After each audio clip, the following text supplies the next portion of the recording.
to have been born in a fantastic city. I love Chicago. I hate the cold. I hate the winter.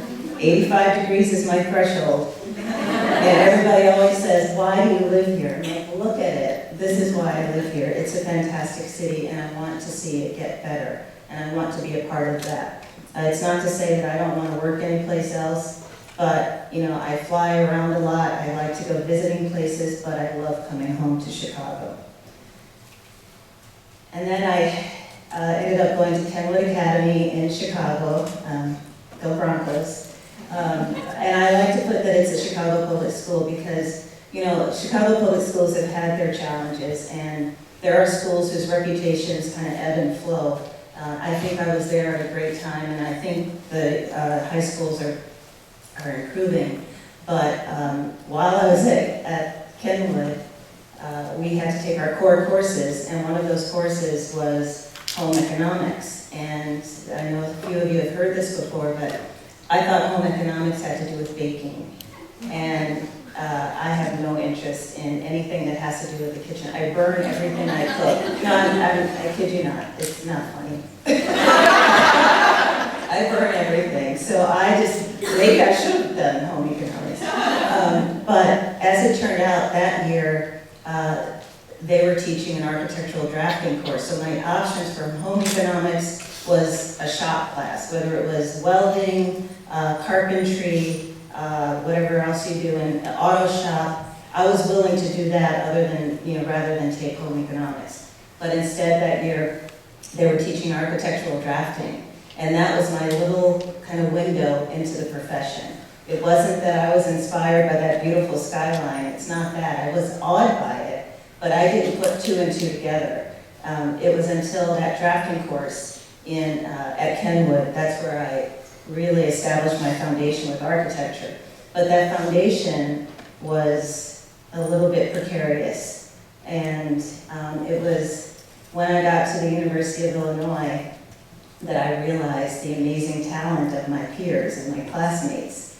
And I didn't feel that I had that talent. And one of the mandatory courses was an art class. And we had to draw, and I didn't think that I did as well as my colleagues. So I went to Professor Cahay and said, I'm transferring out of this department. I'm going to get College of Engineering, something. And he said in so many words that, let us focus on your weaknesses, you focus on your strengths. And if by the end of whatever, I don't remember the semester timeline, if by the end of that you still feel like you want to transfer out, then by all means.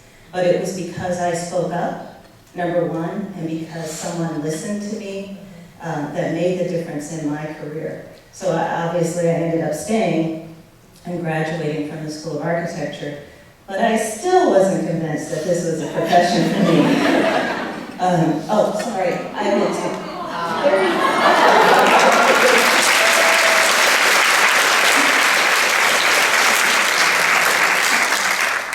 So even through that stern look, I wasn't convinced. So I started with the degree, architecture degree. I was like, you know what, this is not for me. I still don't know where my sea legs fit. I don't know where I fit. So I'm going to go into civil engineering. So I enrolled at Northwestern to get another BS degree in civil engineering. I was there for 2 months. And I was like, no, this isn't for me. Then I decided to go to real estate. And I got a certificate or a license to sell real estate. Selling is definitely not my forte. Then I said, you know what? The law. It's the law that I want to do. So my father was not happy. Instead of diving right into the law, like going to law school, I decided, you know what? Why don't you put your toe in the water and become a paralegal? So that's what I did. I became a paralegal. And it came down to money, I'm ashamed to say. The starting salaries for paralegals was lower than the starting salaries for emerging professionals. So I decided to go back to architecture, but it wasn't really just the motivation for money or my father saying, how dare you waste your degree. It was the fact that I had to find my own pathway back.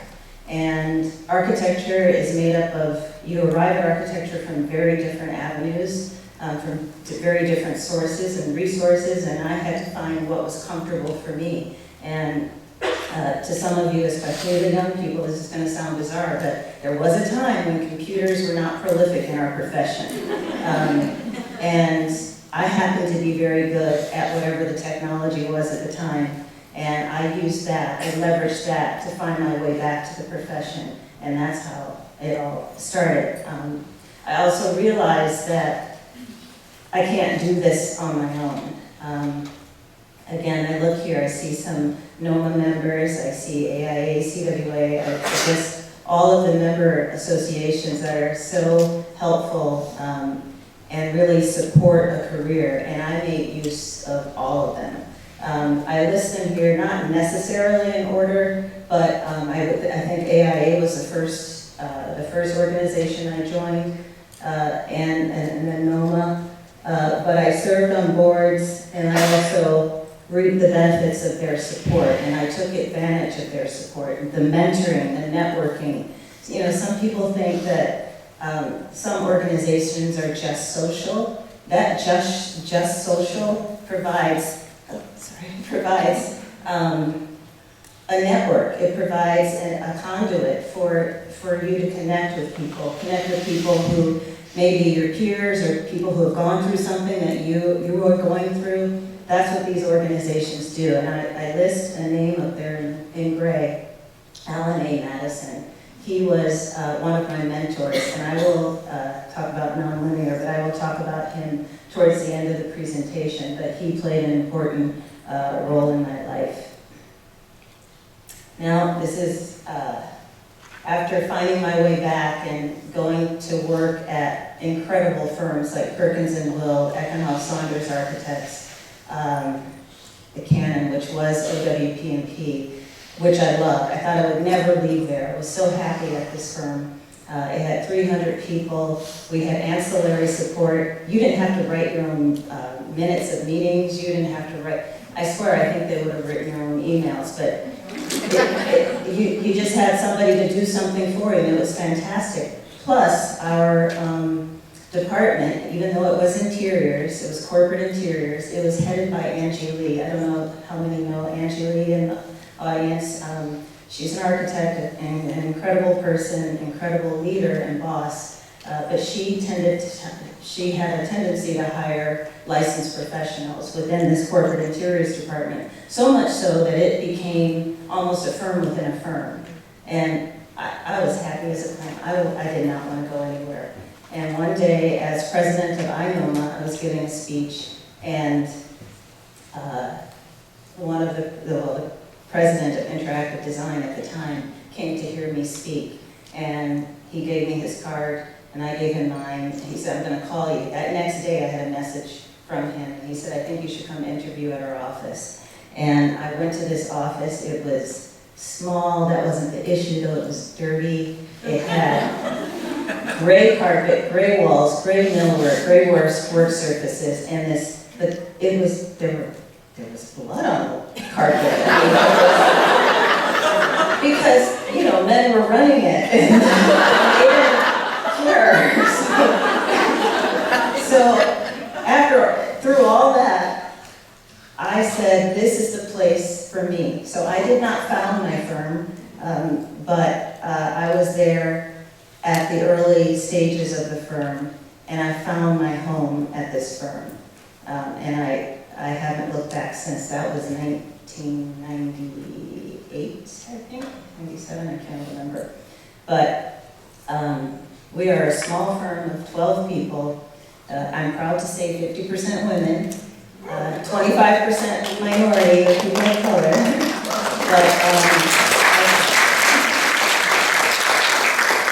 But each and every one of them, and two of them are my partners, they're the two in the middle at the top. Each of these people, they're very special, and they're an integral part of our firm. So this is the start of making architecture. And to me, making architecture has everything to do with relationships. Of course, you're building a product, you're building a building, you're servicing your client, which I think is number one.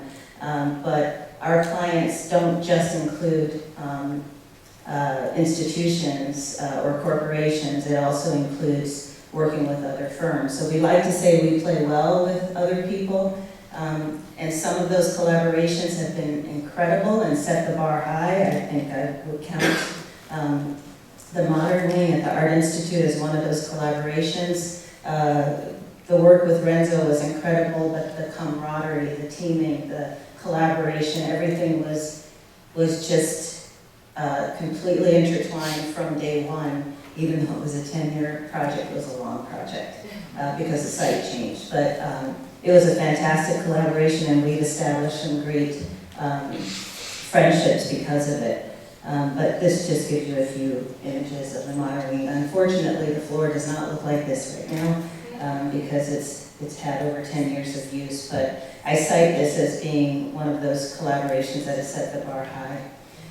This is not a collaboration, and as you can see from the cars that are in there, these are very old projects, but these are two of my favorite projects. We no longer do housing, but we used to do multifamily housing for HUD through Catholic Charities, which I really enjoyed. The one on your right is the St. Leo Apartments. It's a rectory that was converted to 14 units for people with disabilities, and this elevator tower we had to kind of stick on the side of it because of the first floor being 6 feet off the ground.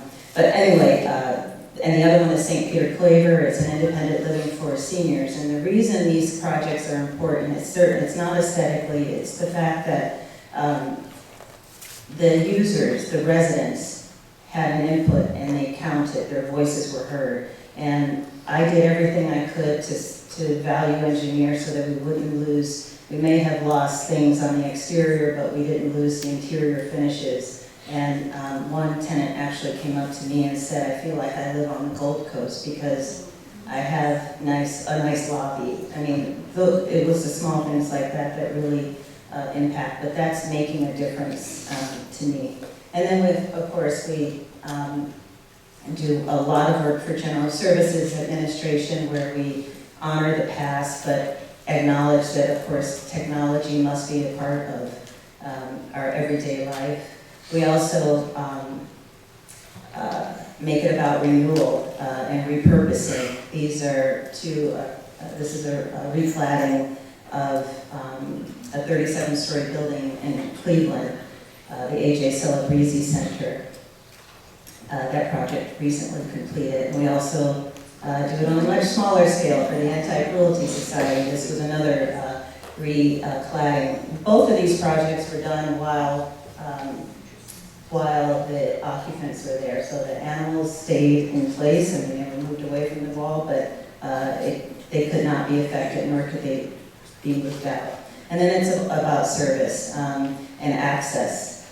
This project is a Social Security Service Center, and it was about making the process of going in and getting your Social Security card not as challenging and foreboding, and making it more friendly, more user-friendly. And so we created a lot of self-help kiosks using technology. And then I'm just going to go through these because we're beyond making architecture, but we do a lot of work for Lincoln Park Zoo. That's the McCack Center. And then corporate interiors, we've done that. That's about identity. And then back to collaborations, but we collaborated on this project which was the John Farrar Library. Payette and Associates actually are the lead architect on this. It was a library that was renovated to include the entire University of Chicago Computer Science Department and Computation Institute. And we were charged with doing the FF&E for this project. And then we also did a first floor media arts center, which had obviously virtual reality, and there's also, of course, 3D printers, but gaming studios and maker spaces. And this is all at the ground floor of the Farrar Library that used to be a very quiet reading room. And then the William Eckhart Research Center, HOK did the building. We were associate architects on the project, but we also did the FF&E for the project. And yes, that is me, because we also model. And I'll just skip through these: Public Building Commission, fire stations, schools. These are all fun projects, but I was rushing to get to this project because I'm a little bit proud of this. This is the Bruce Nesbitt African American Cultural Center. And I think affectionately called, or was called, a Black House. I don't know if it's still called Black House. Yeah. Thank you. But as Marcy read in the biography, we got the call. I can't remember which one came first. Oh, I know. I think the Presidential Center came first, and then BNAC came first. And I got a call, and I was late there in the office. I was like, who is calling me at this hour? And I said, don't answer. It's like, you should answer. So I picked up the phone. And it was a 217 area code. And now the name escapes me. He's going to kill me that I forgot his first name. But anyway, he said, Dina, are you sitting? I just wanted to let you know that it was unanimous. You got the project. And I was silent. I didn't know what to say. So I took the phone and I did. And I was moved to tears. I was so proud. Come to find out later at the project kickoff meeting that once he made the decision, we had the kickoff, he said, we know that Dina's firm was the right choice because when she got the project, she said, somebody pinch me. So that was the start of this project. But this was a challenging project. It's a gem of a building. I have no idea which direction I am. Is it that way? Okay. It's only 8,200 square feet. We were charged with matching the square feet of the now demolished original building. And we thought, we knew that inside there was a lot of things to treasure in this building, but when you walk down, especially upstairs, you walk down the hall, you just put your elbows out, you can touch both sides of the corridor. I mean, it was just, and it wasn't accessible, so the decision was made to build a new building. The issue is, though, that this is a very prominent location. It's quad adjacent, I call it, right at Nevada and Matthews. So our charge was to, number one, hear the mission of BNAC, which is to be inclusive, but also to provide a haven for students. And we also wanted it to be identifiable because it's surrounded by, to the north is a sorority house, to the south is a sorority house. The foreign languages building is to the west, and to the east is not the Asian American, the Native American, is it yes, that's to the east.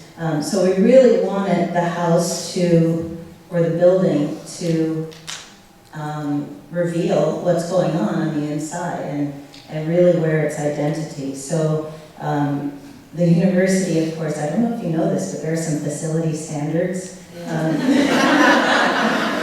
And we were told that you really need to think about brick, and you really need to think about red brick. And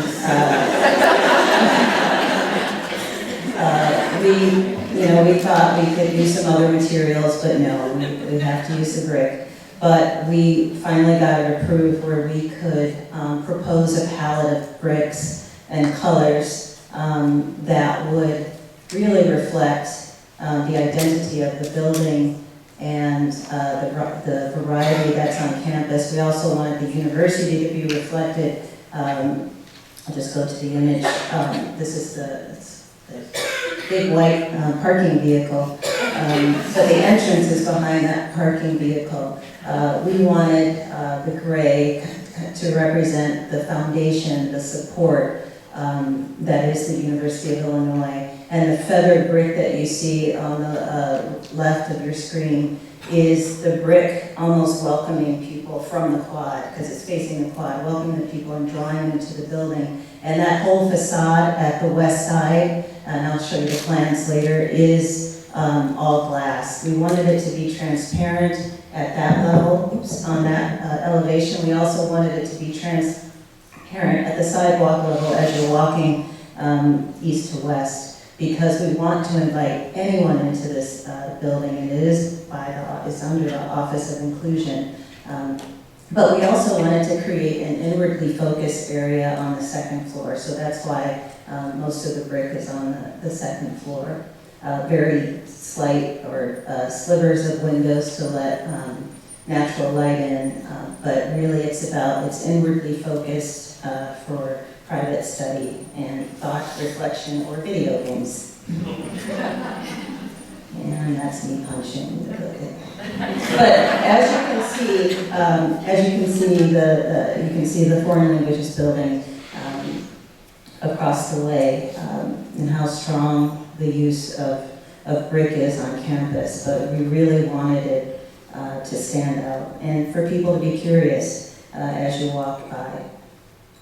The next image just shows we have stadium seating. So this stadium seating actually starts, I'll go here for a second, starts on the inside, it's millwork, and we're at the entry lobby. Then it goes west into the multi-purpose room where it is still millwork, and then it comes out where we see the concrete here, the board form concrete.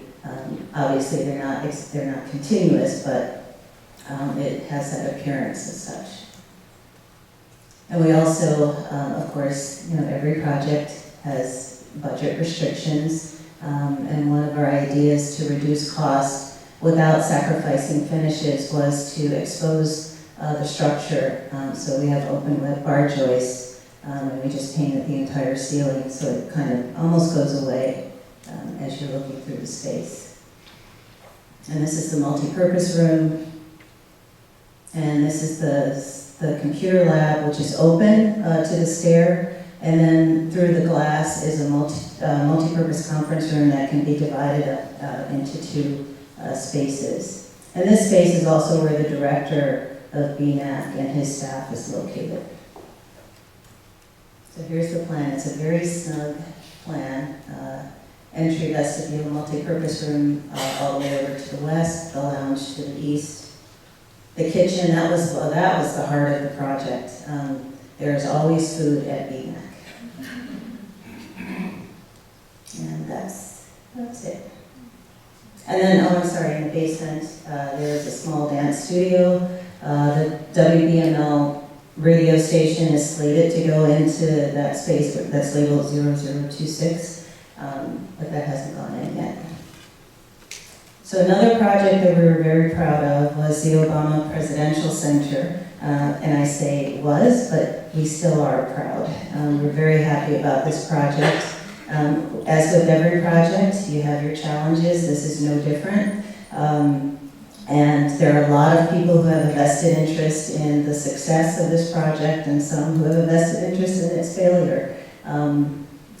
This project is slated for the south side of Chicago in Jackson Park, and it's a piece of the park that is currently an island, and I won't go into too much detail, but the general idea of the design is to welcome people to the site, connect it to the lagoon, to the water, and ultimately to the lake, and to create additional usable park space by coming over two of the buildings. The tower is the only one that will not be covered by landscaping. But we're really excited about the project. When I know more about groundbreaking, I'll share it.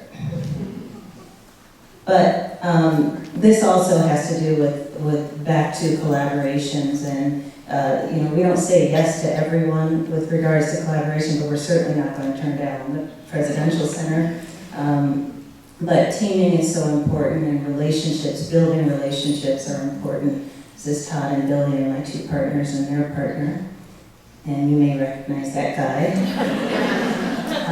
But those are the fun, this is what makes, not just being with him, but what makes it so important is the community interaction.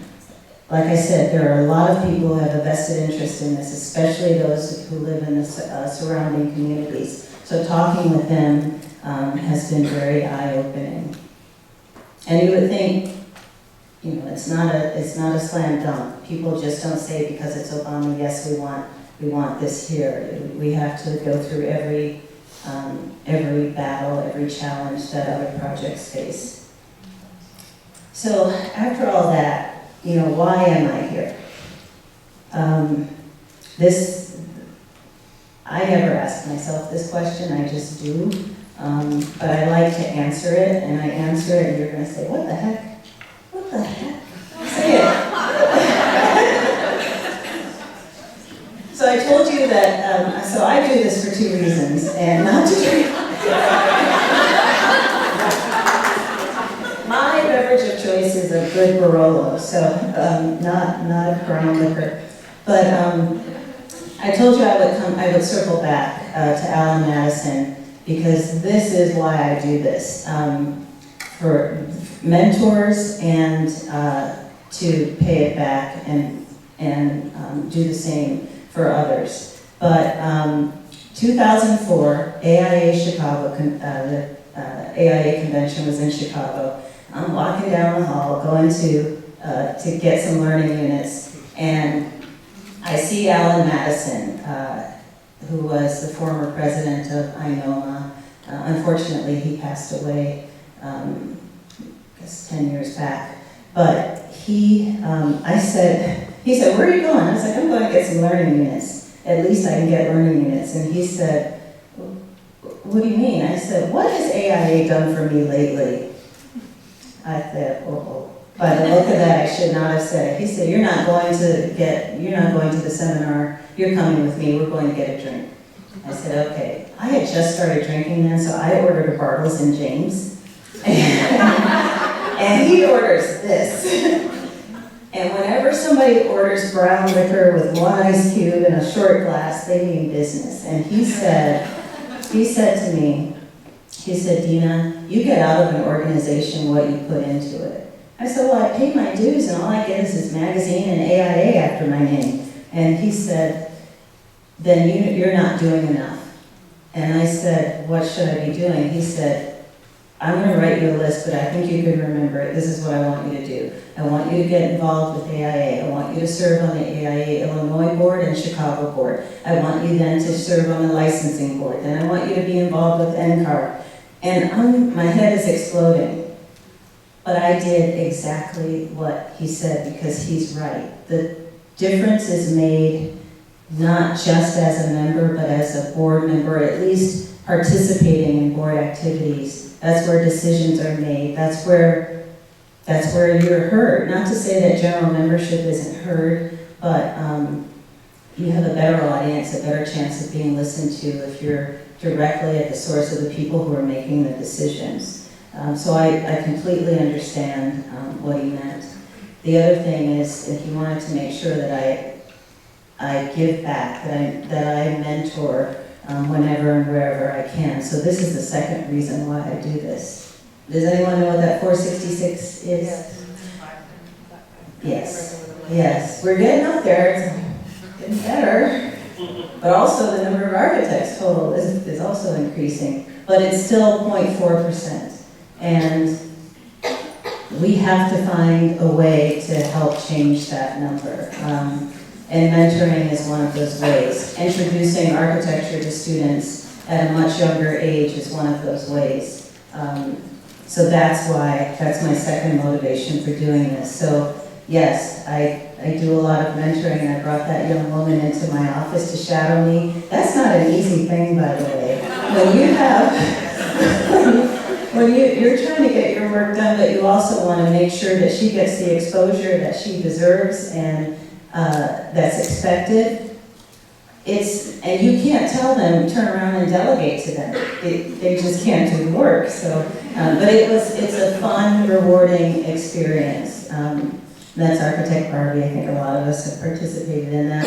And the other one is Sky's the Limit for high school students. But then I also do a lot of reaching out to colleges and universities and trying to be available as I can. And then that mentoring doesn't stop when people become licensed. I like to continue that relationship. This is a young woman who became licensed recently. And yes, I did include her as part of my fellows submission, Kat.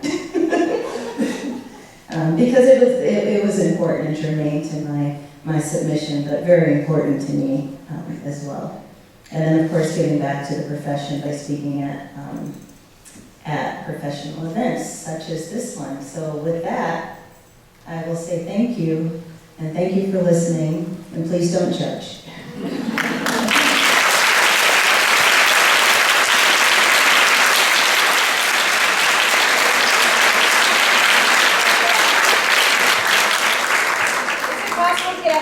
Mike, I'm sorry.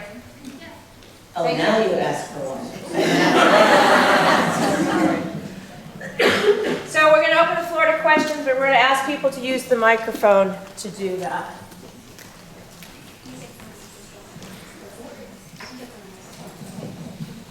Take questions.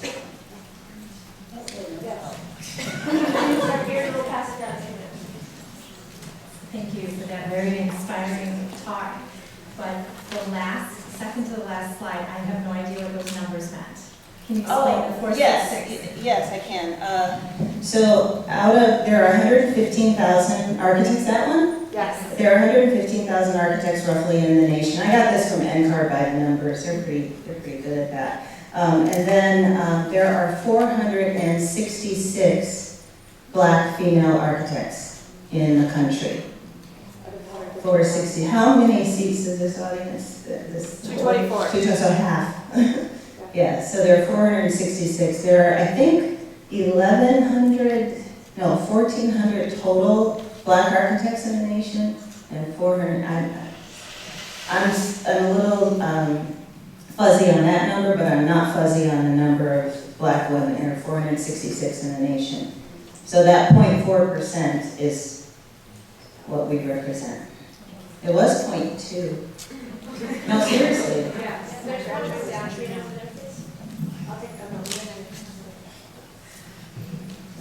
Hello, thank you for sharing your story. I'd like to hear a little bit about your teaming opportunities with other firms, and also if you could elaborate on the interview process that you went through to get the Obama Library. We did not interview. We didn't interview for Renzo either. I will say, those are definitely one-offs as far as collaborative partners. But typically what will happen is a firm from outside of the city of Chicago, let's use an institution, a higher education institution. Firms will be invited to participate, and that institution will have a list of firms that basically check a box, the MBE or WBE. And then we get a call. Sometimes we'll get a call from the firm with ample time to prepare for the submission. Or we'll get a call that'll say, we need your credentials next week. And it doesn't matter what time frame they give when they do call. I don't mind when I ask them, why are you calling? Are you calling because you just need to check a box? And some people will hem and haw and try to get around it and not answer the question. Others will be very, very direct and say, well, yes, we do need a local partner. We do prefer someone who is minority owned. But we've also just been on your website and we really admire the work that you've done. So we would like to consider you as a partner. And then in that case, so there really is no interviewing, it's who you decide to team with, and then that team will, if they're shortlisted, will go in for the interview. And if it's a good collaboration, they will bring you with them. And we have, fortunately, had some really good collaborations. We've also been in a position where we can comfortably say no to those that we don't think will be successful, or at least to our liking, and that will honor the collaboration. Thank you. Mm-hmm. Thank you, Dina, for a very inspiring presentation as always. And some of you may or may not know Dina was our commencement speaker here 2 different times, correct? Yes. In 2018 and 2010, right? So it had a wonderful audience and excellent reception as always. I wanted to just mention, I'm so glad that you discussed your relationship with Professor Kay. He was sitting here on the stage, and he is a gem of a colleague and a friend, and has been with us at the University of Illinois for so many years. And I want to ask here in the audience, I realize we have a lot of younger people here too, but those of you who are alumni, how many of you were mentored by Professor Kay? Look at that. Look at that. Okay. Thank you much.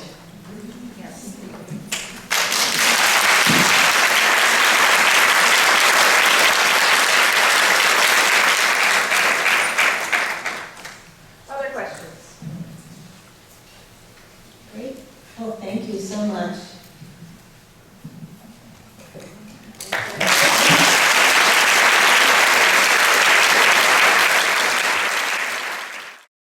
A big thanks to all the students who I've seen this week carrying things, a lot of things, printing things almost constantly, and we do have a new plotter, and I think we're all grateful for that.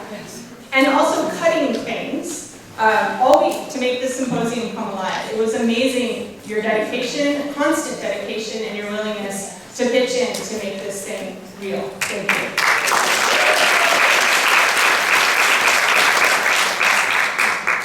The title of this panel is Making Architecture, which all of our presenters do, and much more.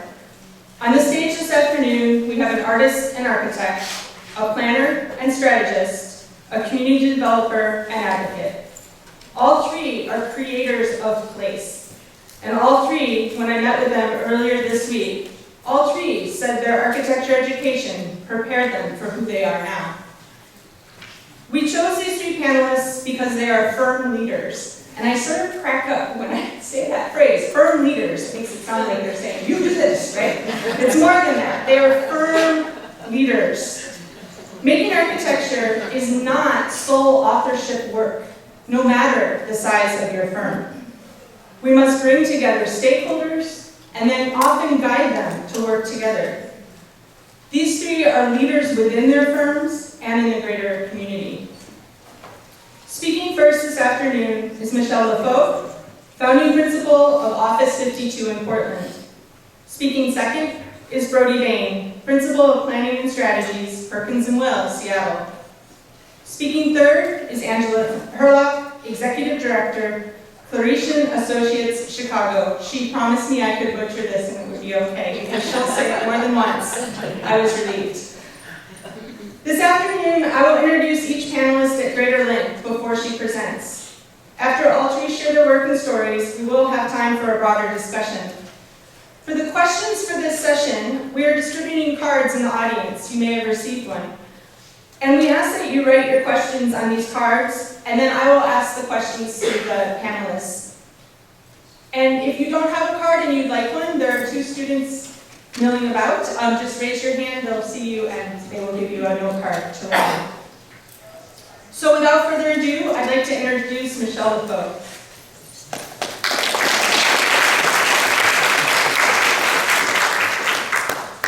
Michelle Lafoe is a founding principal of Office 52 Architecture, a creative and progressively minded design firm in Portland, Oregon, with significant built commissions. Most notable are Scott Hall, the new interdisciplinary nano-bioenergy technologies building at Carnegie Mellon University. This was a commission that was won in a national design competition. Also significant at my alma mater is Tyson Hall at the University of Oregon. The firm's work has received international attention and has been featured in the Wall Street Journal, Surface Magazine, and a new monograph, Form and Decodic Light, also something I'm perhaps butchering. Their work has received numerous awards, including the 2019 International Design Award from the Chicago Athenaeum and the European Center for Architecture, Art, Design, and Urban Studies, and the Architect Newspaper's 2018 Best of Design Award. Michelle is a licensed architect and an accomplished artist. Her interdisciplinary design attitude is the culmination of educational experiences at Rice University, the School of the Art Institute of Chicago, the University of Illinois at Urbana-Champaign, postgraduate research in design materials technology at Yale University, and a Fulbright in Perugia, Italy. She has degrees in architecture, fine art, and the history and theory of architecture, and she combines the essential qualities of these disciplines, believing that the boundaries one chooses to perceive and pursue are fluid. Parallel to her work with Office 52, she maintains a drawing and painting studio. Michelle has exhibited nationally, taught in the United States and Italy, chaired conferences at the American Academy in Rome and the College Art Association, and she was a recipient of a Grand Foundation for Advanced Studies in the Fine Arts Individual Award. Michelle began her career with Cunningham Engineering with a focus on construction integrity, and her former design experience includes work with Centerbrook Architects and with Caesar Pelli at Pelli Clark Pelli in Connecticut. Please join me in welcoming Michelle Lafoe.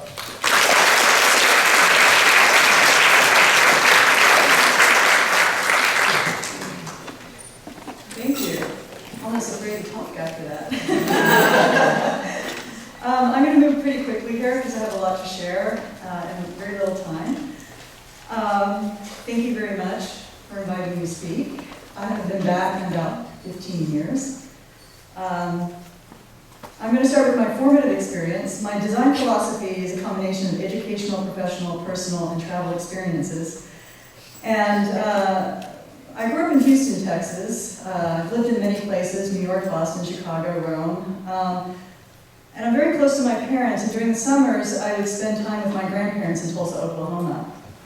And this is me with my grandfather drawing in his studio. He worked for Bethlehem Still during the day. He was an artist outside of that. And we would take our canvas sketching stools on site and sketch train yards, industrial sites, landscapes, animals. And he essentially taught me how to look and see. And I think I was about 5 years old in this picture. I continue to do that to this day everywhere I travel. In the past few months, these are all images that I've taken of industrial sites, paintings. Joan Mitchell is one of my favorite artists, New York, Seattle, Boston, Portland. I look at pretty much everything. My educational experiences, just to repeat it briefly, Rice University, I had a double major, professional architecture degree in studio art. Then I attended the School of the Art Institute in Chicago for drawing, painting, and foundry work, and that's where these drawings are from. I had a 2-year Fulbright scholarship in Perugia, Italy, and during that time I also taught in Rome. And what I was doing there is I was looking at the three-dimensional design of public spaces, because I had this theory that they weren't designed and planned, like a lot of people taught at the time. But in fact, that there was this interrelationship between the art and architecture and that they were designed in 3 dimensions. And then I discovered the 1279 Statuti di Perugia, which essentially were the codes that regulated it. So then what I did is I took the work that I did on Fulbright and I brought it here to the University of Illinois and worked with Dr. Richard Betts, who essentially when I came to interview said, I'll help you do what you want to do. They gave me a Distinguished University Research Fellowship for the PhD program, so I essentially came on full scholarship and worked with Dr. Richard Betts in the architecture program. And then after that, I took the work and went to Yale and did postgraduate research in design and materials technology. Since I was in New Haven, I started working with Caesar Pelli Studio after that, which is an intense experience, one of my most influential studio experiences. And one of my favorite projects working on was the National Museum of Contemporary Art in Osaka, Japan. And just showed you some of the process. We built model after model in terms of the form. I worked mostly on the stainless steel entry canopy, the entry sequence, and a lot of the galleries.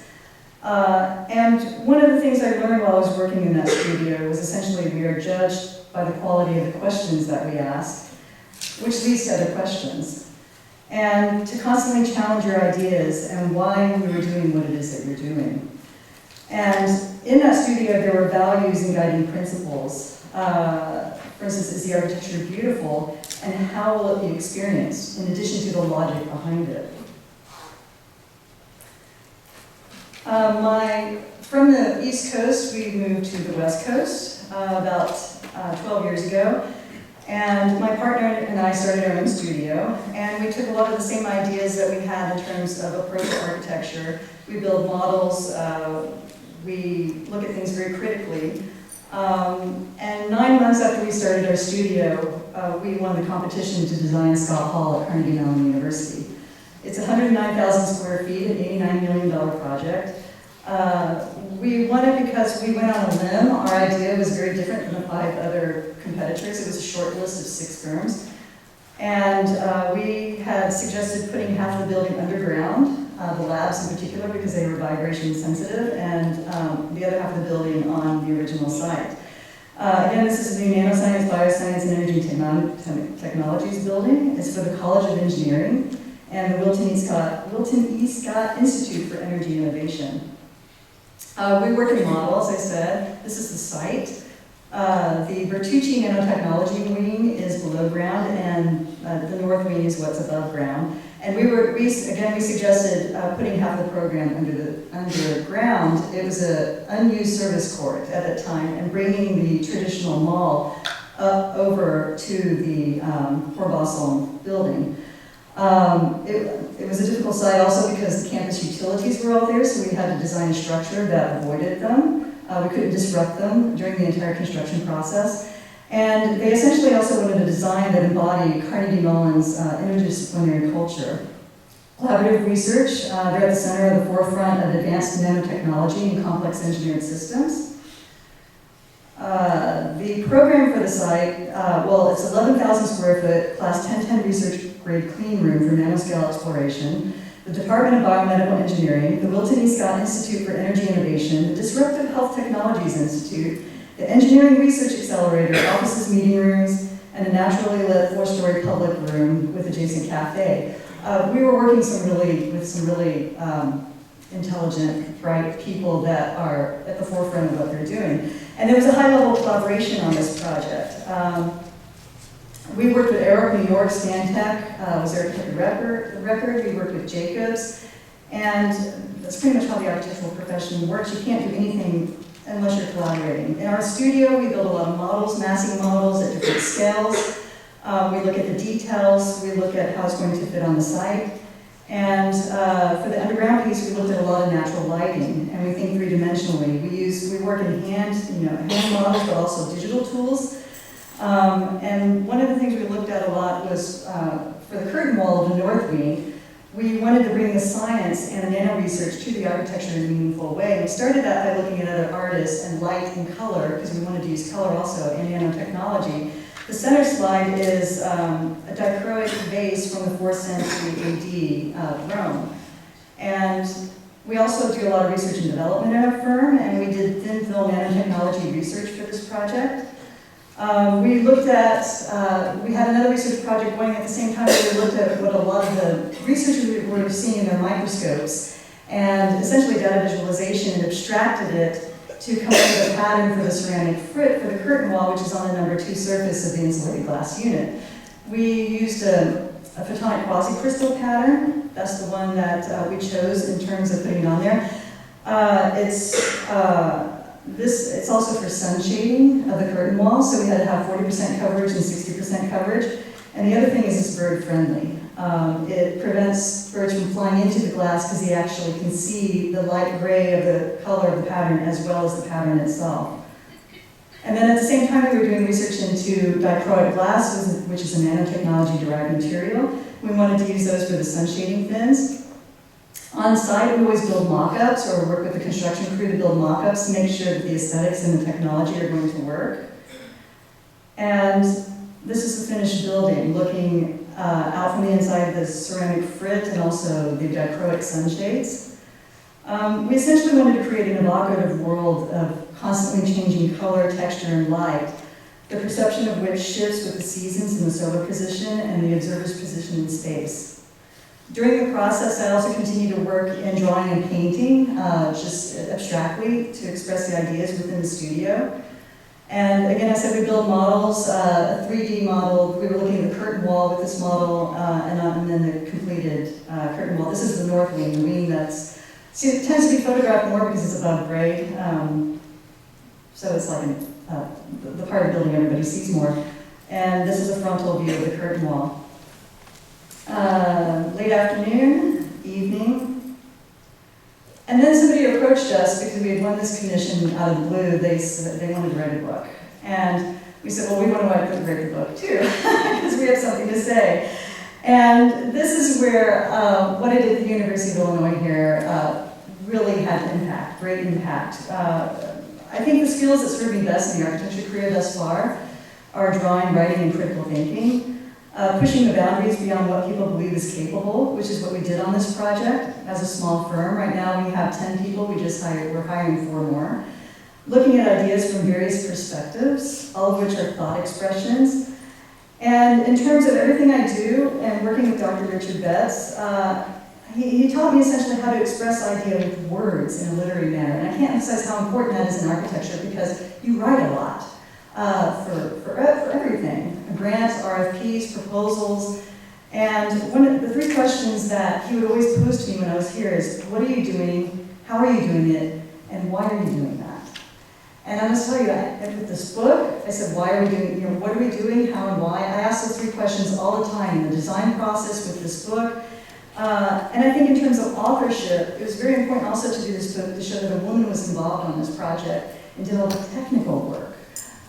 Because there are a lot of people out there that think that you're not capable. And I did all the nanoscience research for the dichroic glass and the ceramic grit and the pattern and worked with the researchers at Carnegie Mellon. And I must say the funny thing is when I asked them for their research projects, I got a lot of PhD abstracts and dissertations, which I could understand because I was in the PhD program. But I said, no, I want your visual images. I want to see what it is you're looking at under the microscopes. So then we had to retrench and go back and capture images of what they were looking at.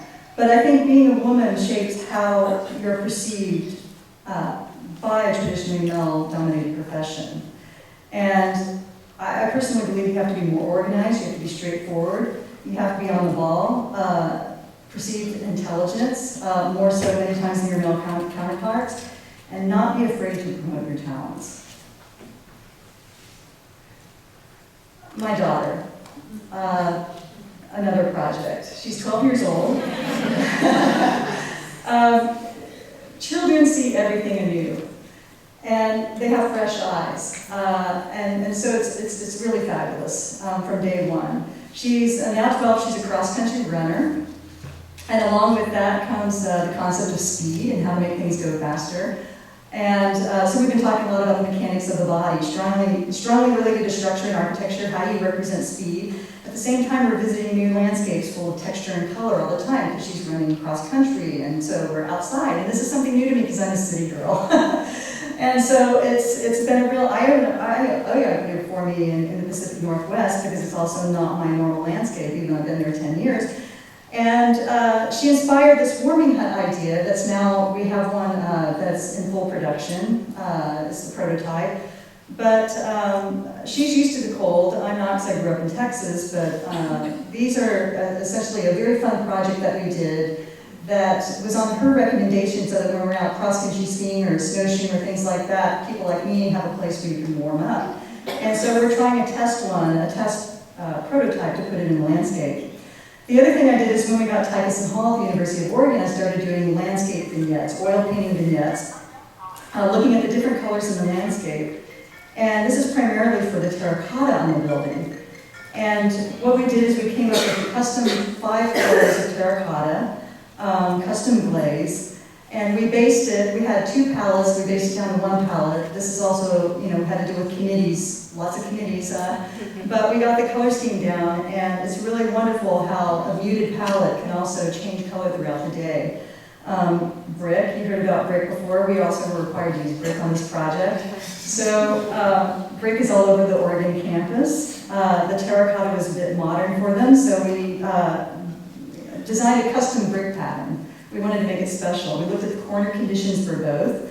The other thing we did in this project, for the brick we also looked at materiality a lot in studio. We looked at the brick in wet conditions, dry conditions. We tested different types of bricks to see how they would actually work with the surrounding buildings on campus. There was a limited budget on this project, how to do more for less, so we looked a lot at natural lighting. Again, here's a model we built. It's a take-apart model. It comes apart in 4 different directions.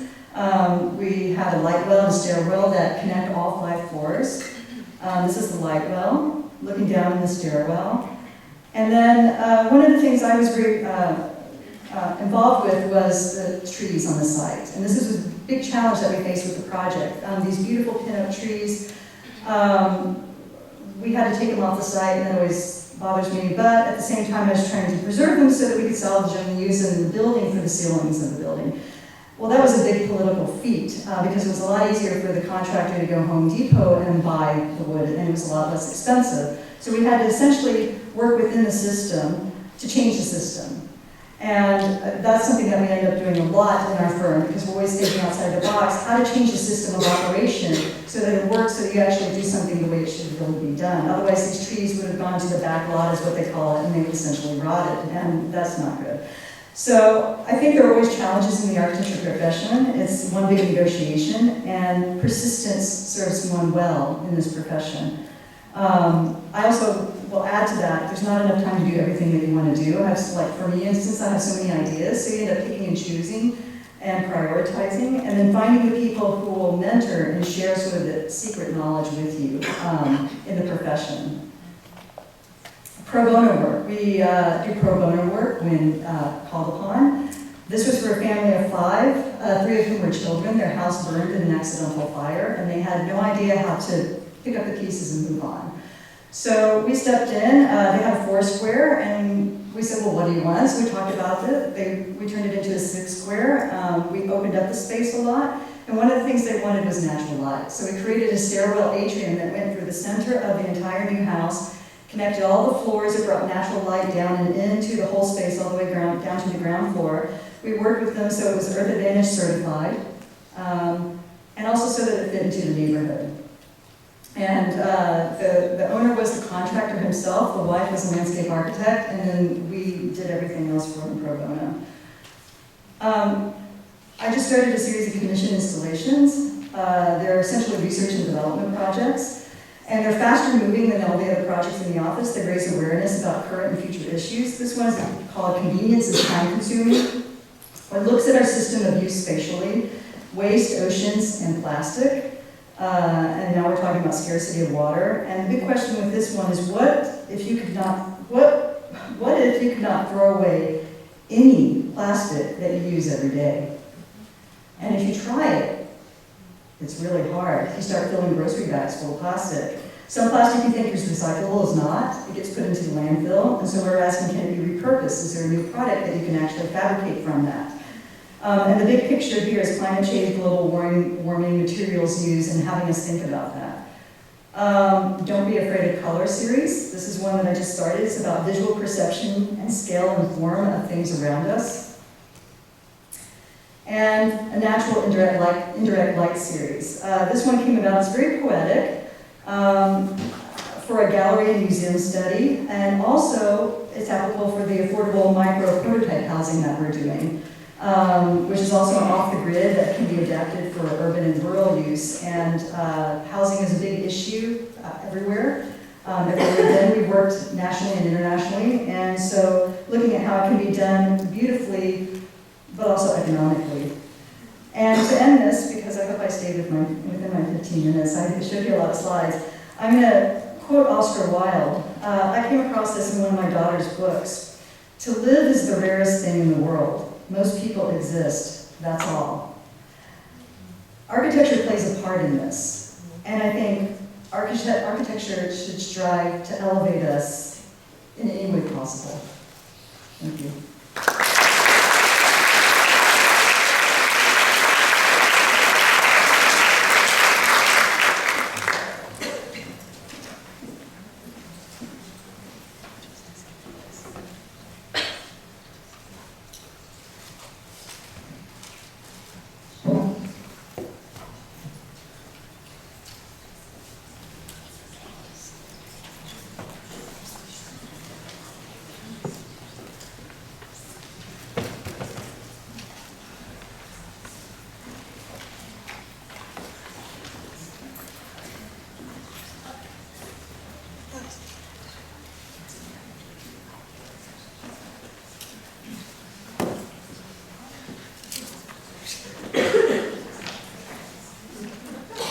Thank you very much, Michelle. Our next speaker, Brodie Bain, has a passion for creating and preserving people places, environment, and institutions that serve society. Brodie has carved a unique career focused on design strategies for mission-centered clients responsible for creating and stewarding places. For Brodie, inspiration, social interaction, sense of belonging to place, connection to and preservation of the natural world, all are critical to the human experience, and stewardship of place is critical to making a difference. She became a fellow of the AIA for this work, specifically, and I quote, transforming the breadth of architectural practice through leadership and mission-focused and strategically driven campus planning. A registered architect and certified planner, Brodie's focus helps educational institutions throughout the country by using integrated methods to achieve place-based, user-centered, and sustainable solutions. Through work on the full range of campus building types and scales of planning, Brodie's approach stems from a commitment to listening to users and translating their needs into workable space that also inspires. The results are physical solutions that weave open space, connections, and context with building function, placement, and image.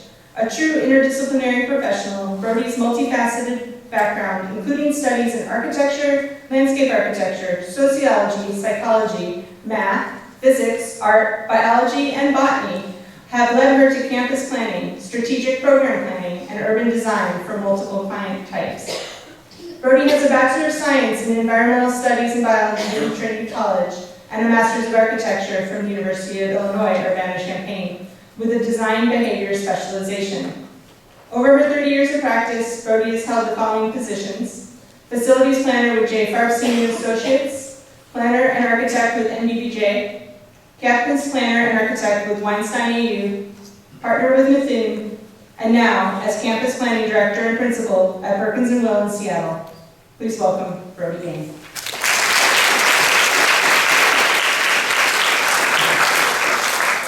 Thank you so much. And first I have to say thank you, Michelle, for that treat of visual images. Oh my gosh. And also thank you to everybody that's spoken so far. Really amazing. It's really been completely inspiring. I was a track 3 student that graduated in 1989. And when I was here, there were 3 people in my track 3 studio of about 20 who were women. And by the end of the year, the other 2 women dropped out. So it was a very different era, and I have a few stories to tell you about that. Starting where I was born. So I was born in Seattle. I grew up in the 60s and 70s, and Seattle was a place of promise. It was really an incredible place to be. There were freeways going through the middle of town, tearing up neighborhoods. There was Boeing that was really making air travel accessible to millions. And I thought our future was going to be like the Jetsons. I loved these skies of freeways. And at the same time, growing up in Seattle, you couldn't avoid nature. When the clouds cleared, nature was right in front of you, and it was really a part of our lifestyle. So I had this kind of real sense of urbanness, but the 60s version of urbanness, and nature. And yet I grew up in a very traditional family.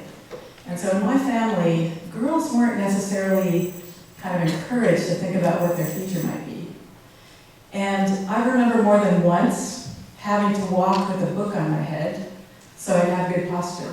This was from my grandparents. At the same time, my mother graduated. She was the first person to graduate in TV and radio at the University of Minnesota. And she left her career at the ripe age of 24 to move to Seattle and raise a family. And she spoke of her career with this light in her eye, and it really was the highlight of her life. She wasn't the happiest stay-at-home mom. And I remember thinking, I want a career. So what that career was going to be was always the question. And I thought, like my mother, all I really had to do was pick a major and find a job, and I'd be happy. So that was my plan. So I went to Trinity College, and I should explain, growing up in Seattle, I was pretty sheltered in a very white neighborhood, and we always drove through the inner city, the African-American neighborhood, to get anywhere. And I remember thinking, forget those books on my head. I want to just hang out in that laundromat. And when I went to London with my family for vacation, I saw laundry hanging out windows, and I cried because I felt that was the real world, and I wanted this. So I picked Trinity because I wanted the inner city experience, and I was immersed in that. I took sociology courses, I volunteered as a big sister to Puerto Rican girls, and volunteered with different inner city organizations. At the same time, I missed nature. And so ironically, I majored in environmental studies with biology, which I don't know if I would have done if I hadn't ended up in the inner city. So there was always this kind of dichotomy of my interests. Right when I graduated, I still didn't have a plan, and I found out about the Career Discovery Program at Harvard. So I did that in landscape architecture, and it was there that I really learned that design spaces can have an impact on our social world. And I was kind of hooked. So I knew I wasn't good in biology. I tried to major in that, but I thought I might want to do some kind of design. So I moved back to Seattle, and I couldn't find a job. It was the early 80s, there was a recession, and I got scared. I thought, I'm not going to marry a rich man. I'm going to find out what I'm going to do with my life. So I spent 3 years really trying to figure it out. And I worked as a draftsman. I volunteered as a social worker in London. I also worked at a psychiatric research unit at the state hospital, helping to manage surveys and doing data entry. So I had some good introductions to many things. I also did space inventories for the University of Washington. And unbelievably to me, those all have some relevance to what I've done. I first applied to the University of Illinois because my instructor at Career Discovery was one of my references, and he said, why don't you apply here? I'd never thought of it. And I looked at the program, and I saw that there was potentially an MBA and a Master's in Urban Planning, and I thought, this program can give me options. So I applied, I got in, and I got scared again. So I said I wasn't coming. And I took another year and worked in the psychiatric research hospital. And I remember coming finally the third year, after my third year of being out of school, and going to Art's office. I felt so apologetic for delaying my first year, and I said, you know, Art, I feel so bad I didn't come last year. And he just looked at me like, you're here. So, the other thing, I should say a couple other things. My grandfather was one of the founding partners of NPJ. So it's Bain, Brodie, and Johansson. And I had the pleasure of working with him before he died, or before he came back to school. And he, bless his heart, really felt that I should be a renderer, because that would be a great career for a girl. So I could stay at home and raise kids. When I decided to go to school, I told my parents I was going to school. And my mother said, you might never get married. And my father said, you're not getting any younger. And I was barely 25. So bless their hearts.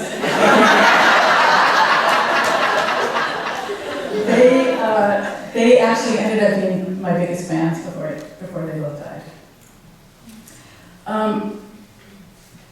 So I came to Illinois, and the first semester I found out about a psychologist who was also in the landscape department, who was working for this program called Housing Research and Development. This was my dream. This was someone who was doing socially relevant work. She was a landscape architect. I was in the architecture program, but really loved landscape architecture. She was a psychologist. This was really the perfect thing. So I sought her out, and she ended up hiring me as a research assistant at Housing Research and Development. And I worked there for 3.5 years and had my tuition paid for and a stipend, and it was an experience that changed my life, not only because of that work experience, but I met mentors that for the first time, I have to say, told me I was smart. And they still are amazing people in my lives today. It's Catherine Anthony, Jim Anderson, and Sue Weideman, who are both retired. During those years, I was able to do a whole range of things in addition to learning how to be an architect.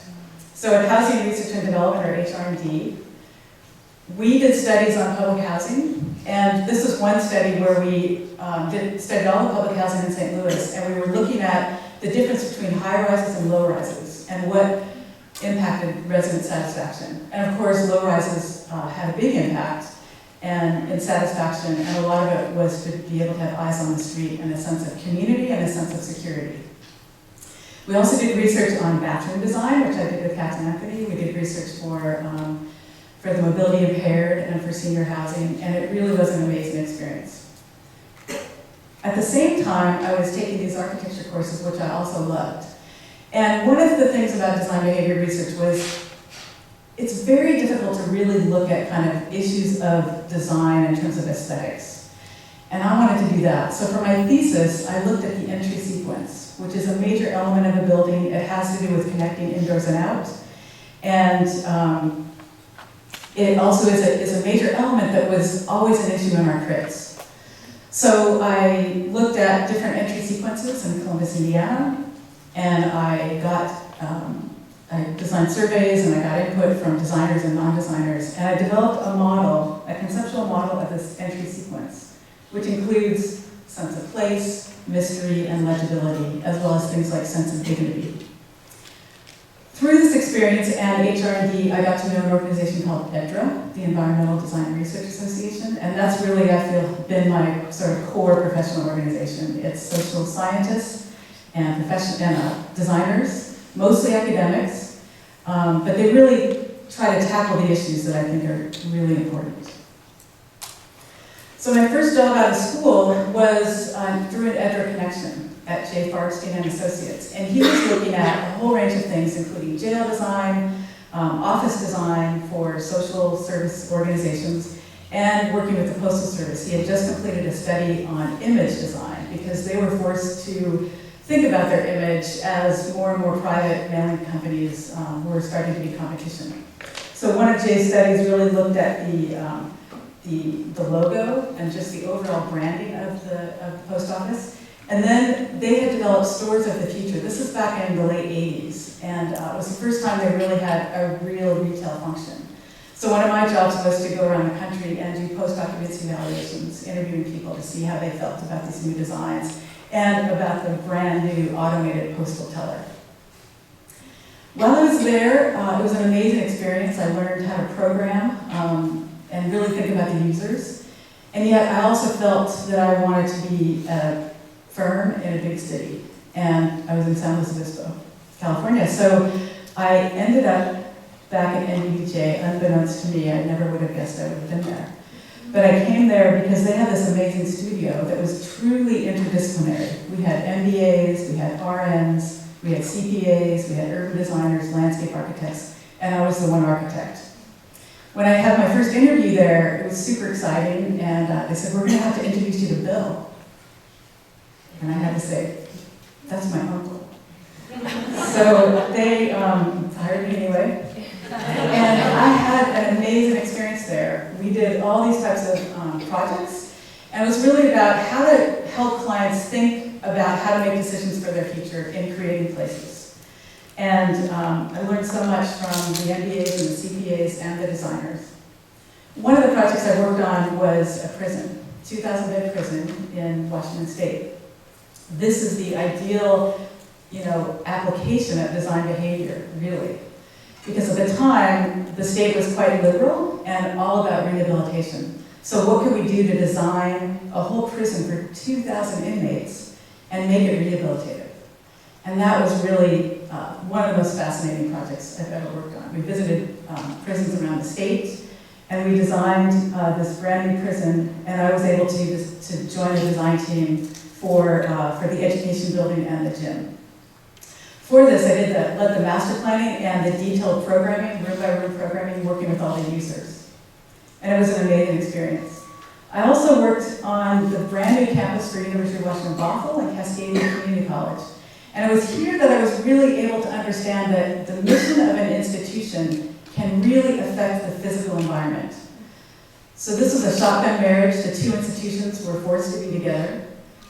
Cascadia was very happy to be with the university. The university wasn't so sure about the community college. And they were very different. So the community college wanted student services to be right at the front door. They wanted faculty offices to be near classrooms. The university wanted faculty offices to be far away. In this in this sense, it really became kind of a fascination for me that has still continued today.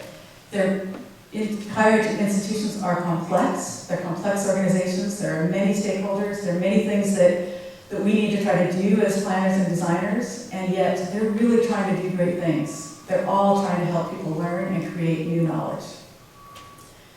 So from that, I joined the design team and designed the first couple phases with large teams of people, and I had gotten my architectural experience. From that, MBBTA kept wanting to put me on prisons, and I just didn't want to be a prison architect. So I ended up leaving and joining the university architect at University of Washington. He had his own firm and was doing the master plan. And this was also an amazing experience because it was the first time I wasn't doing work that was super user-focused. It was really about campus form and urban design. And it was also an amazing experience. It was focused on placemaking, so how can we bring people together? But it really was about the form. From that experience, we had envisioned many things to happen on the campus, and one of the things was to transform this, up on the upper right, this place called Campus Parkway, which was overscaled in its design for what was really happening there, which was not much. It was pretty unpopulated. Our vision of it is on the upper right, and then what's been built that I wasn't necessarily involved with, but really feel author of the plan, has turned into very much a mixed-use, activated student residential neighborhood. And it's super satisfying to see that even the dorm helped save that same tree. So one of the things great about planning is that it takes a long time for things to get built, but you really can see the fruits of your labor in the long term. I worked at Lafoe and helped lead the higher education studio while I was there. And we had amazing experiences. It was really an amazing ride. And it was when Lee, who was my mentor at the campus planning office at the university, he and I joined together. He was urban designer, I was education planner. And we worked at places like Northwest Indian College, South Seattle College, where I then joined the design team. Some of these projects are really my most satisfying, where you do the planning and you can also be part of the architecture.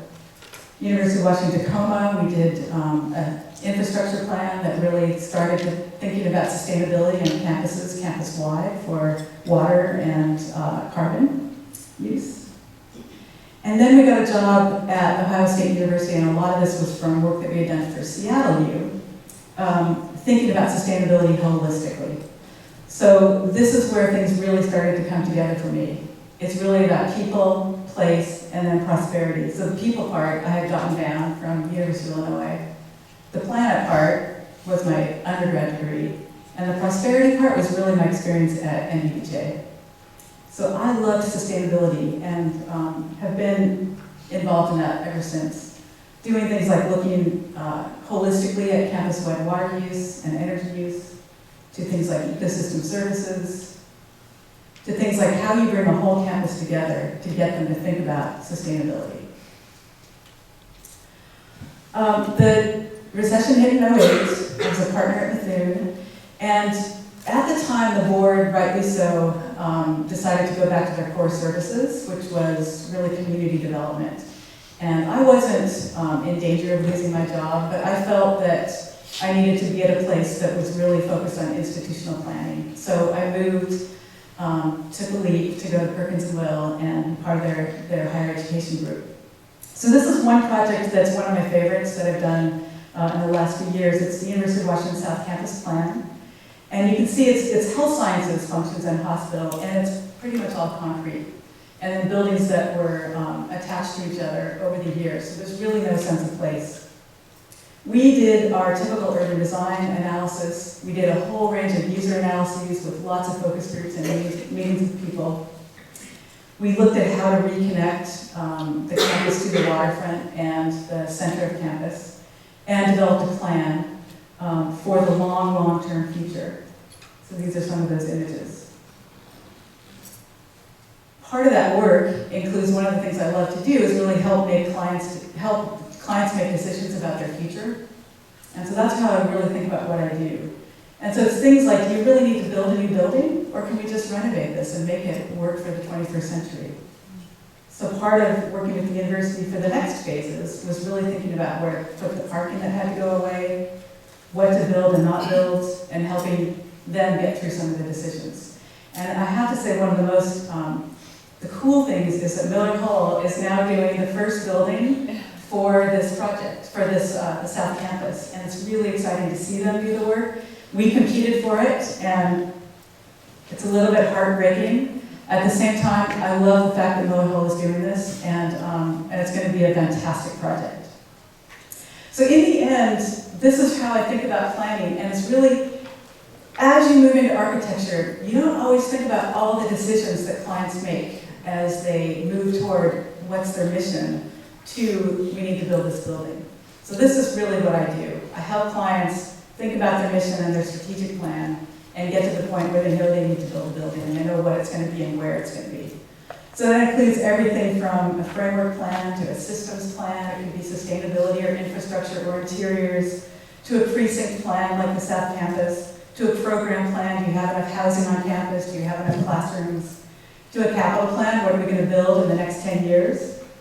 To a project feasibility plan. What is this project going to be? And then to a pre-design. How can we get the funding for this? So all those things have to happen before a project actually takes place. And that's really where I focus my career. So in the end, Christine read what got me the fellowship for AIA. And I think what I'm probably most proud about is that I do feel like I've sort of transformed the breadth of the practice by doing this kind of work.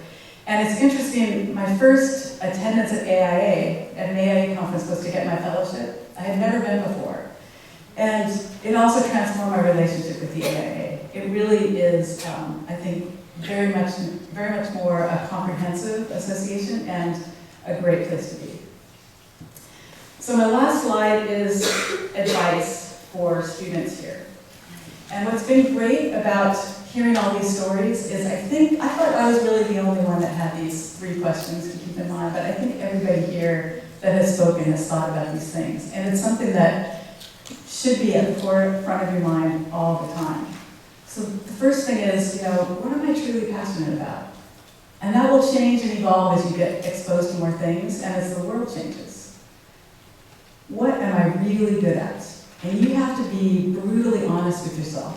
What am I really good at? I knew I wasn't going to be a capital D designer, but that was okay. I found something that I was really good at.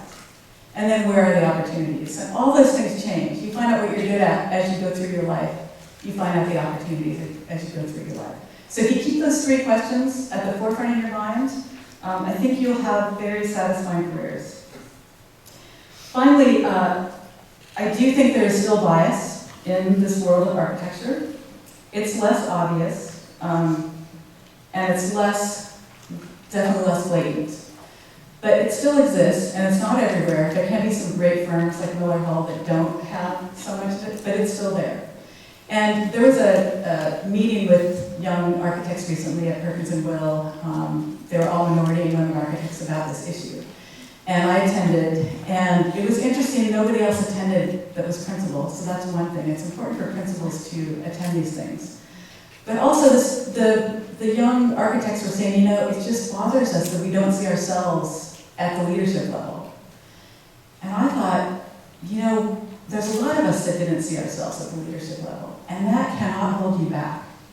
There's no reason to feel that you have to have that in order to advance ahead. So let that sort of thing that bothers you make you a little bit angry and give you a little bit of energy to move forward. It's I think, really important. And then finally, I just want to say, this is really truly a liberal arts profession. There are so many opportunities. And one of the great things about it is you learn this way of thinking. You learn sort of how to be optimistic because you're always thinking about the future. And you gain this kind of simpatico with fellow architects that have the training. And I was recently on a project at the American University of Beirut, and I found myself in meetings with people that had backgrounds very different from mine. I was the only American, one of the only females, and many people from the Middle East, from London, from Europe, and I was sitting around that table and then at dinner thinking, wow, we have so much in common. And it really is a binder, this background that we have. And whether you're female or male, it's something to help bring us together and think about the future together. Thanks.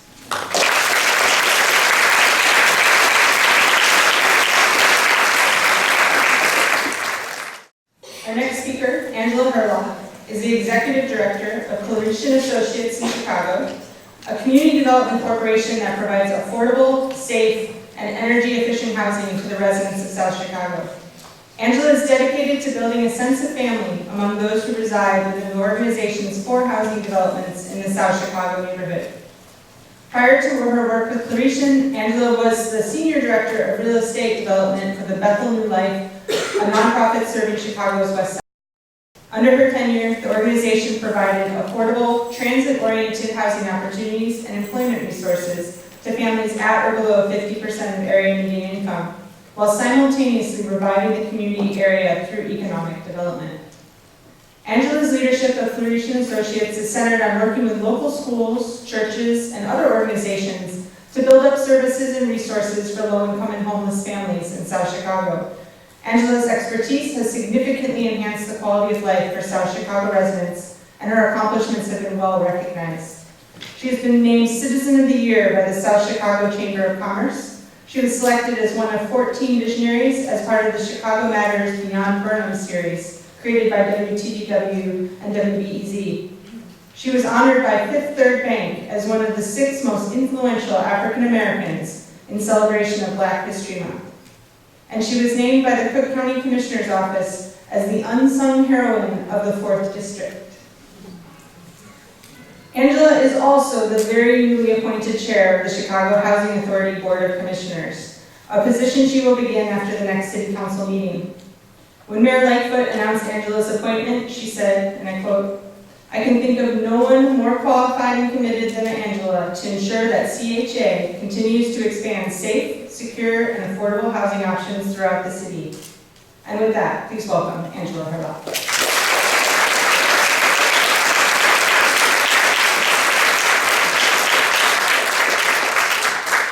Thank you. Thank you very much, Sarah and Marcy, for setting all of this up. After hearing that, my first word was, wow, I want to meet that girl. She sounds astounding. So I've just been really amazed by all of the different presenters today. I too had a very amazing time here at U of I and had a lot of respect for the professors here. Professor Kaye is amazing. Professor Anthony, amazing. And I want to tell you a little bit about the trajectory of how I ended up here. So my story really actually begins with my great-grandmother. She was born in the 1890s. And I knew her, grew up with her. She didn't pass away until I was 21. She was born on a plantation. And my grandmother, so her daughter, got married at the age of 14 to be able to provide a safe place for my grandmother, who at that time was in a domestic violence issue, would have a safe place to stay. So they together, living in Mississippi, began kind of a life. And my grandmother, as a 14-year-old wife, began a family. That particular husband, who was significantly older, died, and then my grandmother remarried the love of her life, who would become my grandfather. After that, my grandmother split from my grandfather after they moved to the big city. The big city was Greenville, Mississippi. If you know anything about Mississippi, Greenville is not that big, but that was the big city. So my grandmother took her mother and her 6 kids and moved to Chicago, which was the big city. And it was during the Great Migration of the 1940s and 50s. And all of this stuff didn't really mean a lot to me until I became an adult and understood a little bit better how life works, how things work. And I'm gonna kind of circle back around that again about housing and family and coming together. And so my grandmother moves to Chicago. She brings my mother, who at the time was about 5, and they live here. My mother continues to grow up, and when my mother was about 14, she moved across the street from a young man who was also about 14, being raised by his father, single father, and that would eventually be my father. They've been together since they were 14, celebrated 50 years of marriage this year. They got married when they were 20. When I was born, my father was serving in the Vietnam War, so he was deployed. And so I didn't live with my father till he came back when I was about 2 years old. Living in Chicago, I was born in Chicago. At the age of 5, when I went to school for kindergarten, my parents decided they did not want me to go to the public school that was right across the street from our apartment, and they whisked us into the suburbs. All of this is going to kind of draw a trajectory. So we moved to a suburb, Oak Park. Some of you might know Oak Park. Very well named for Frank Lloyd Wright, right?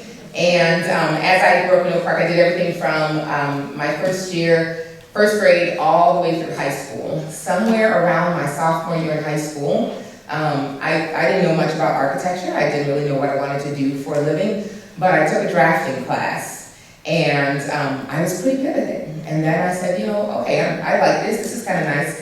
Our particular school was very much into competitions and that type of thing. And so I started going into competitions and I started winning, and I was really good at it. And so then I said, well, maybe this architecture thing has something to say about it. So the counselor at the school said, hey, you really should look into architecture. So I applied to 3 schools. I applied to MIT, IIT, and U of I. And I did get into MIT, but I got into both IIT and U of I. And my parents thought it was glorious, it was wonderful, that I should stay at home, live at home, and go to IIT. And so I said, off to U of I. It also didn't hurt that at the time my advisor in high school knew about the Versailles program. And so I came in as a freshman knowing that I wanted to go to France. I came into the architecture program directly, not by straight into architecture, and I knew I was set on a vision. I didn't let my parents know that. I'm first generation Chicago, first generation college, and I mentioned to you my grandmother and my great-grandmother, my grandmother, who, when she got married, was only in the 8th grade. So, 8th grade graduate, and then my parents graduated from high school, and then I was like the golden child, right? So when I decided I wanted to go away to college, I told my parents, hey, I'm gonna go away and I wanna do architecture. I'm gonna become an architect. I guess our parents were kind of raised around the same time, because my parents were like, what do you want to do that for? There are no black women architects. You should go into engineering. And so then I had a meltdown, and I was like, I'm not doing engineering. If I'm the first black architect ever, then I'll just be the first woman black architect. Now, I didn't know any black women architects, but I'm pretty sure I wasn't going to be the first one.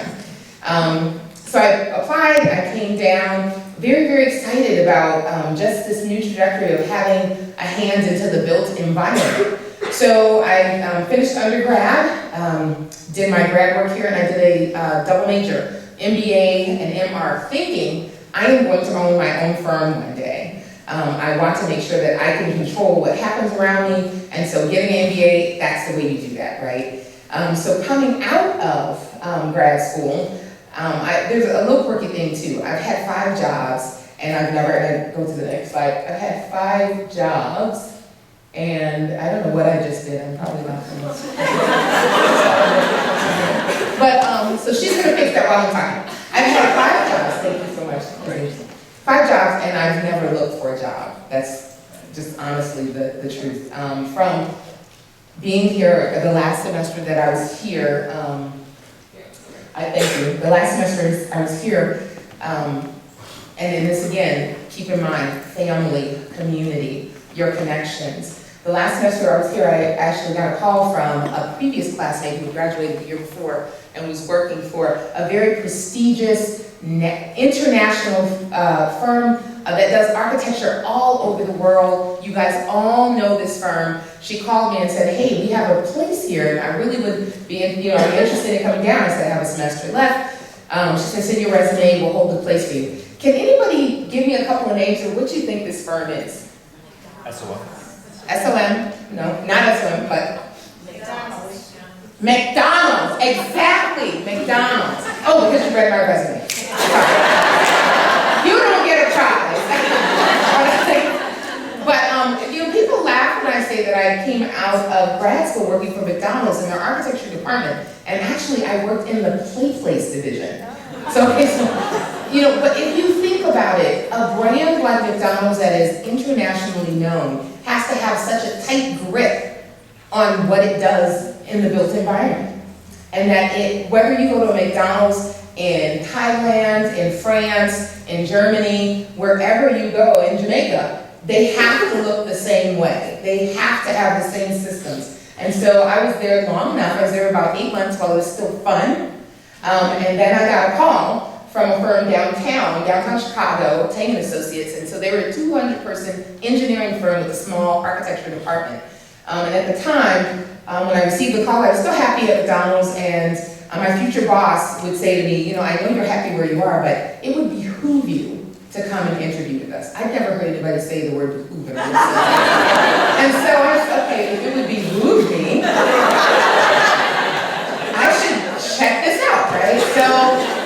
So I, of course, I went, I interviewed, I was there for about 5 years. After about 5 years, I really liked it at Tang. It was a great experience. And being in a large firm and doing a lot of more institutional work, larger projects. However, I felt like I was slowly dying inside. I felt like I really wasn't connecting to the projects. And I had some projects that I didn't feel represented what I wanted to do with my time or my talent.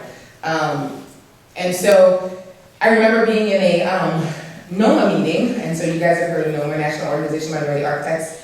I remember being in one of those meetings and I was complaining about I wasn't getting the projects that I wanted to get. And one of our elder members, who actually owned his own firm, said to me, he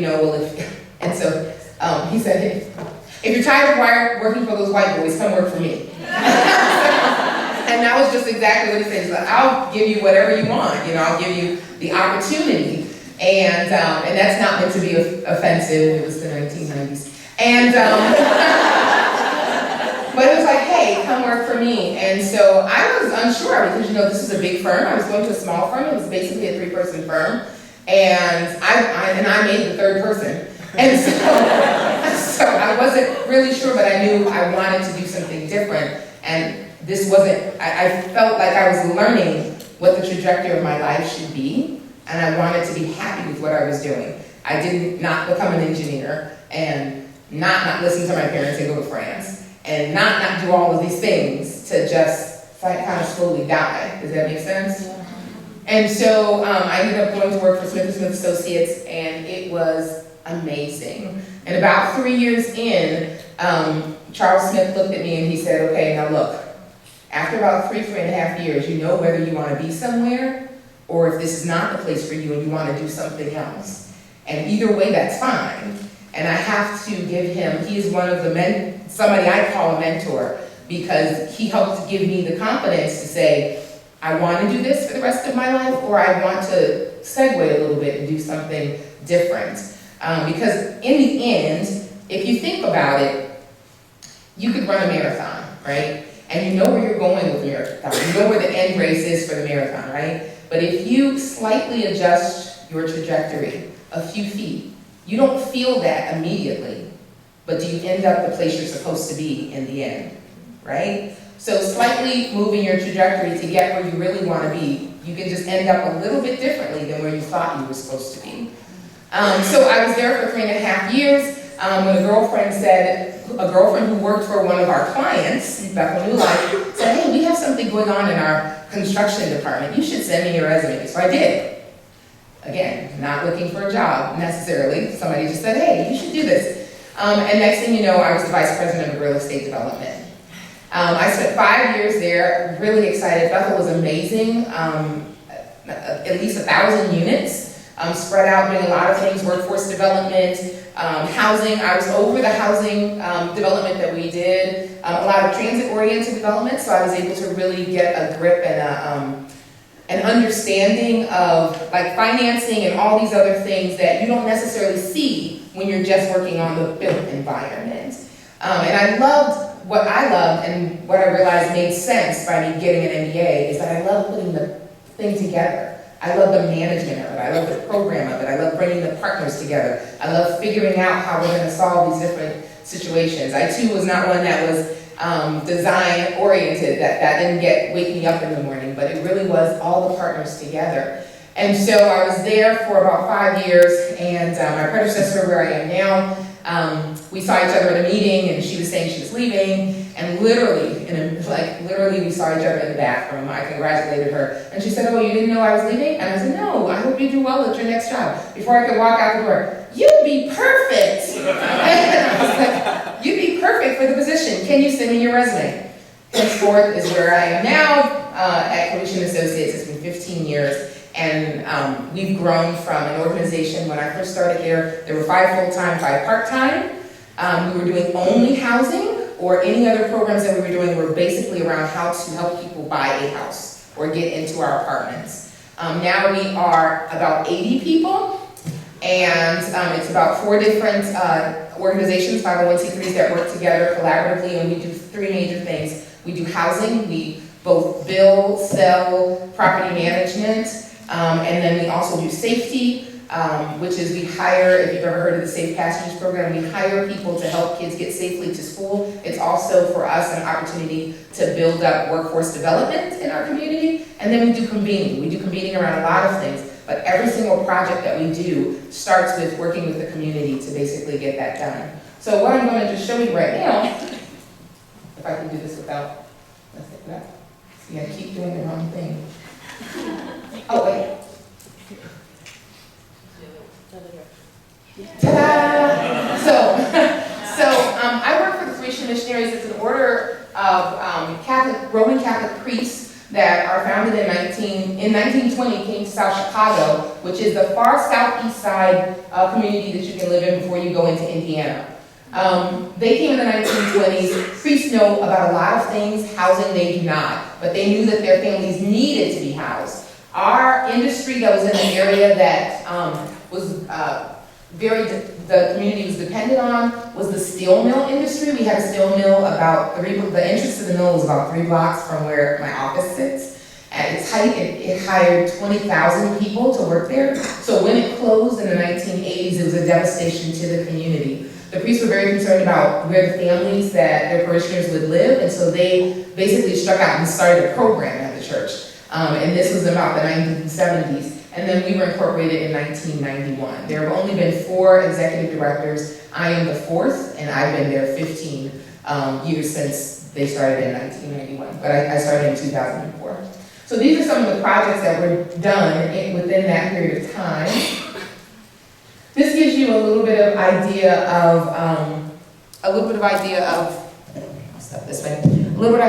what the impact that we've had. If you see where A is on the map, that is where the church is, where the priests are over that particular parish, and then all the other letters are different developments that we've done. So we work in basically about 5 by 7 block area around the church, and we've done everything from single family homes and 2 flats to small buildings, say about 7, 8 units, to senior housing. We have both a 53-unit senior housing building, and just in April we bought our YMCA, which is about a block from my office. It has 101 units of senior housing, plus 40,000 square feet of commercial space that we're renovating into a community center. And then just lots of other little projects that we've done. But that shows you the impact footprint-wise on the community. So key developments in neighborhood development, community participatory meetings, we are very much making sure that the community speaks into what we do. So that whole model, I think somebody this morning talked about, as an architect, you learn how to do charrettes and how do you work together and those types of things, bringing that understanding to the community that they should speak into any kind of development is extremely important. Affordability and safety is important, and then options for everyone to be able to live in our housing. This is also the challenges though, because it is inner city, and so there's always challenges around safety or perceptions of safety, and then it's always just difficult putting any kind of project together, because where is the money going to come from? It really takes an entire team of people to do any project. And so sometimes when I was on the architecture side, I really saw my piece of it, right? But there's so many things that happen before it ever gets to the boards. There's the funding that has to come together. There's pulling the lots together. Sometimes it can take years to get private lots secured so that you can build something, to get the funding together, then to actually do the design. Some of the smallest part is doing the design, getting the permit, and getting the thing built. These are some of the examples of some of the partners that we've had in the past.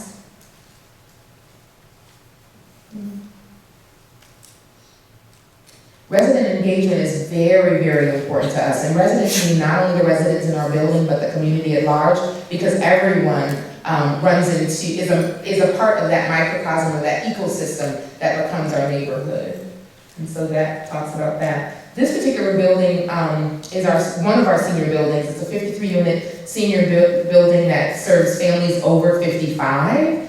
And so there are some of the pictures inside of it. I did not work on the original construction, but since that time, in the time that I've been there, because of my influence, we have made sure that the building is energy efficient. We've added solar panels. We've done a completely rehab over all of the community spaces, and rehab some of the standard things within the apartments as well. And for me, because of my background, it's very important that when we're doing rehab work, that we do it energy, because we have a background in steel mills, so that means tainted soil, tainted water, tainted air. That for me means that we have to make sure that we have enough bright light, that we have enough access to clean air, that we're energy efficient, that we just use our resources very well. And so as we're going through, it's not just about the original building, but because I'm a community developer and we have a footprint to where we build, it's about coming back and making sure that we're always improving those buildings with the latest technology and the ability for those families to stay within those units as long as possible.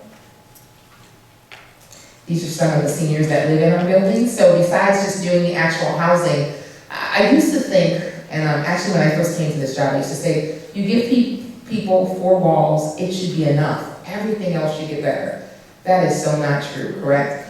Right now I'm having conversations around the city about juvenile justice-involved individuals. And so those are people who are re-entering from the justice system, and what do they need in order to continue on to their next facet of life? We talk a lot about a stable place to live, and we talk about supports. We talk about being able to eat healthy. We talk about having somebody to advise you, and how that can change the trajectory of your life.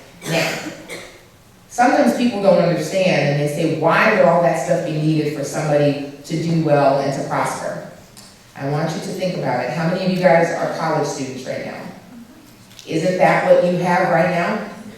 You have somewhere to stay, you have an advisor, you have some food to eat, and you have this microcosm trying to help you really think of how you're going to make your life better. It's the same concept, whether you're coming into it as a college student or whether you're coming back to it from re-entering from an institution.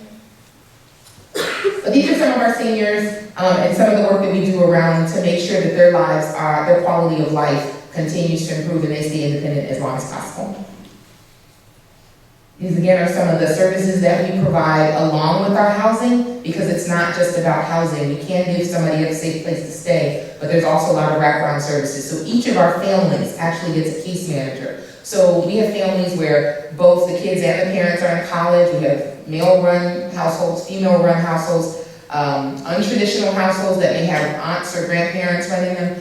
Everybody needs some form of support, and so those case managers are there to give you support, whether you're trying to get your kid a job for the summer, you're trying to do a FOSTA form, or you have just come out of being homeless and you need to support for your sobriety as well. These are some of the, we've done about 40 single-family homes, so think again, 5 by 7 blocks. We've done 40 single-family homes in 2 flats that we have built and sold, and then we continue to work with those homeowners to become part of the community. We do block clubs and all type of other things to build actual community, not just the buildings. And then these are some of the other projects that we've done actually since I've been there. So we've been a community partner on some assisted living buildings that have gone there. You see the great shovel picture for the beginning of construction. We've done, these are all multifamily projects that are here though. And then besides just doing brick and mortar, we also do a lot of open space projects. So we build parks. We've done it just with community members, but we've also done it with national groups like Kaboom, because one of the important things that we've learned as we do multifamily housing is that kids need places to play. If they don't, they tear up your units. So, so you have to give them places to let the steam out, right? Right? Like in studio, when someone said the dance line, you need some place to let that out. So we've done things like art programs. We actually started a Sky Art, it's called now, but we started a group, basically started as a program, and we kicked it off to become its own 501c3, and so it does art programming with kids both in the local schools as well as after school. So this is an example. I mentioned the steel mills, and so the steel mills closed, like I said, in the 80s, but that land is still there. None of the infrastructure was taken away, but there is 600 acres. If you're a city girl like me and not sure what 600 acres is, if you are familiar with what the Loop is in Chicago, it's 2.5 times the Loop.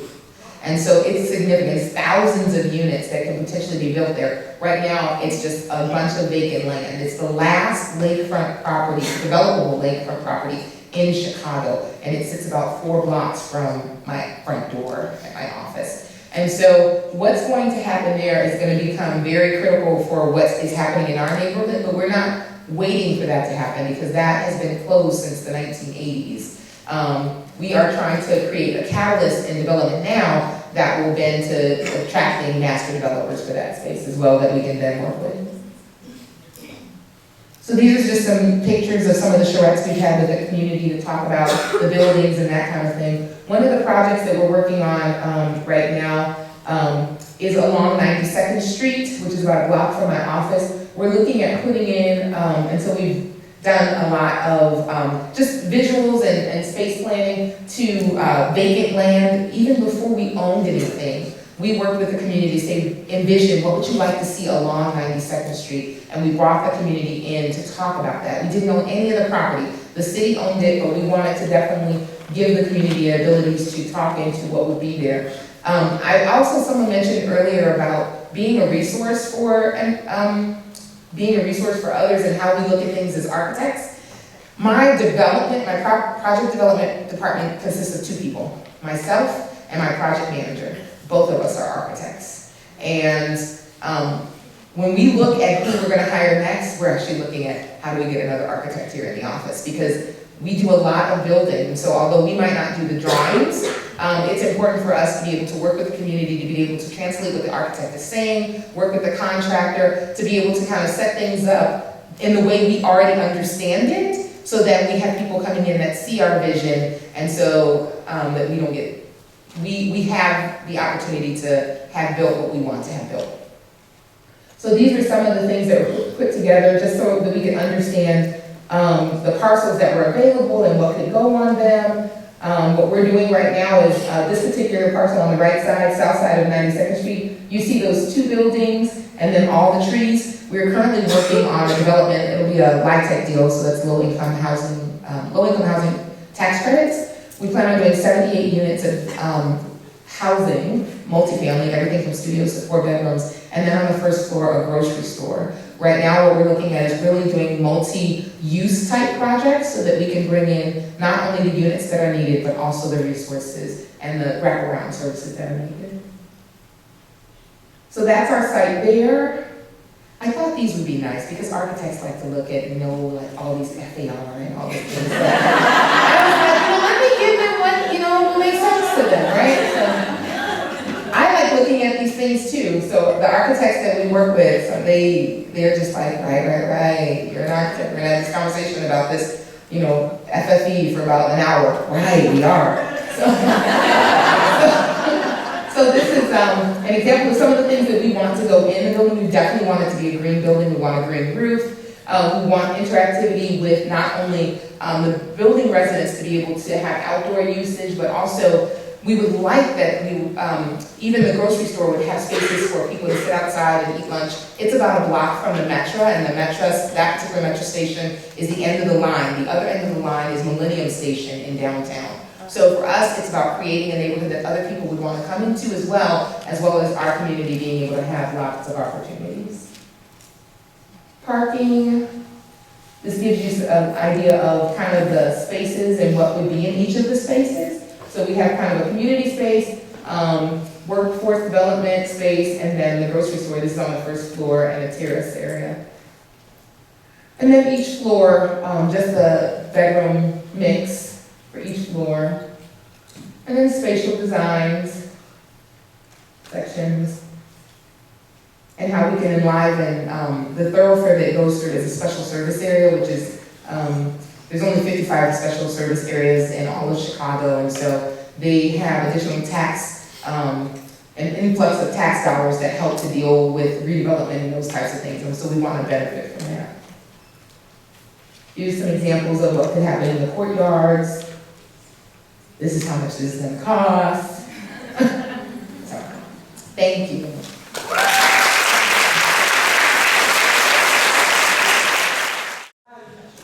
Is it better to be a well-rounded architect, or is it better to specialize in one area of architecture?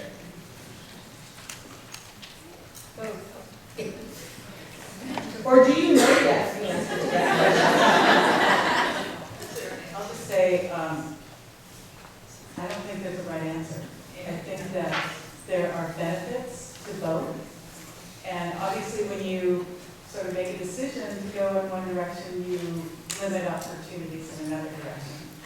So I really think it's critical to think about what is most satisfying to you. And it depends on what better means to you. I would agree. I think it's about understanding who you are, and understanding who you are at 20 is much different than who you are at 30, right? And so I think you need to give yourself as much options as possible. Understand as many things as possible, because you don't know what you're really going to like. You think you're going to like something. I mean, had I followed my original trajectory, I'd be owning a firm somewhere. But I'm still running a firm. I'm running a different type of firm and built environment. So I think it's about flexibility, creating flexibility so that you can evolve and mature as you find the things you like. Yeah, I'll say, and I didn't mention this earlier, when I was at Rice in the architecture program, which is a pretty intense program, you go for 4 years and you go for a preceptorship and you go back and do a thesis, and then you get a professional degree. Somewhere along the way, second or third year, we were required to take physics, and I loved it. And I almost went into that field, and decided to take what I learned from that, as well as the art studios, and combine it with the architecture. And I think having a broad-based perspective at the beginning is really important, because everything you do will enhance your perspective as an architect. Whether or not you go into development, or you actually go into design, or you do project management, or you're a project architect, or there's such a wide array of specializations that you can do, that the more you know about the broad-based part of architecture and trying different things, then it will allow you to see what it is that you want to focus on. And like I said, the focus, I'm a little bit older, I don't look it, but my focus when I was 35 is very different than what my focus is right now.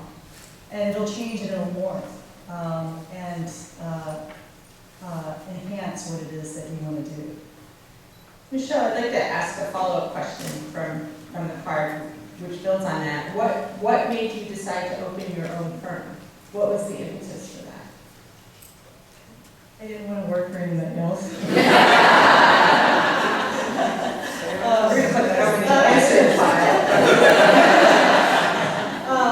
I'd come out of Pelly's office, which was a wonderful, intense experience.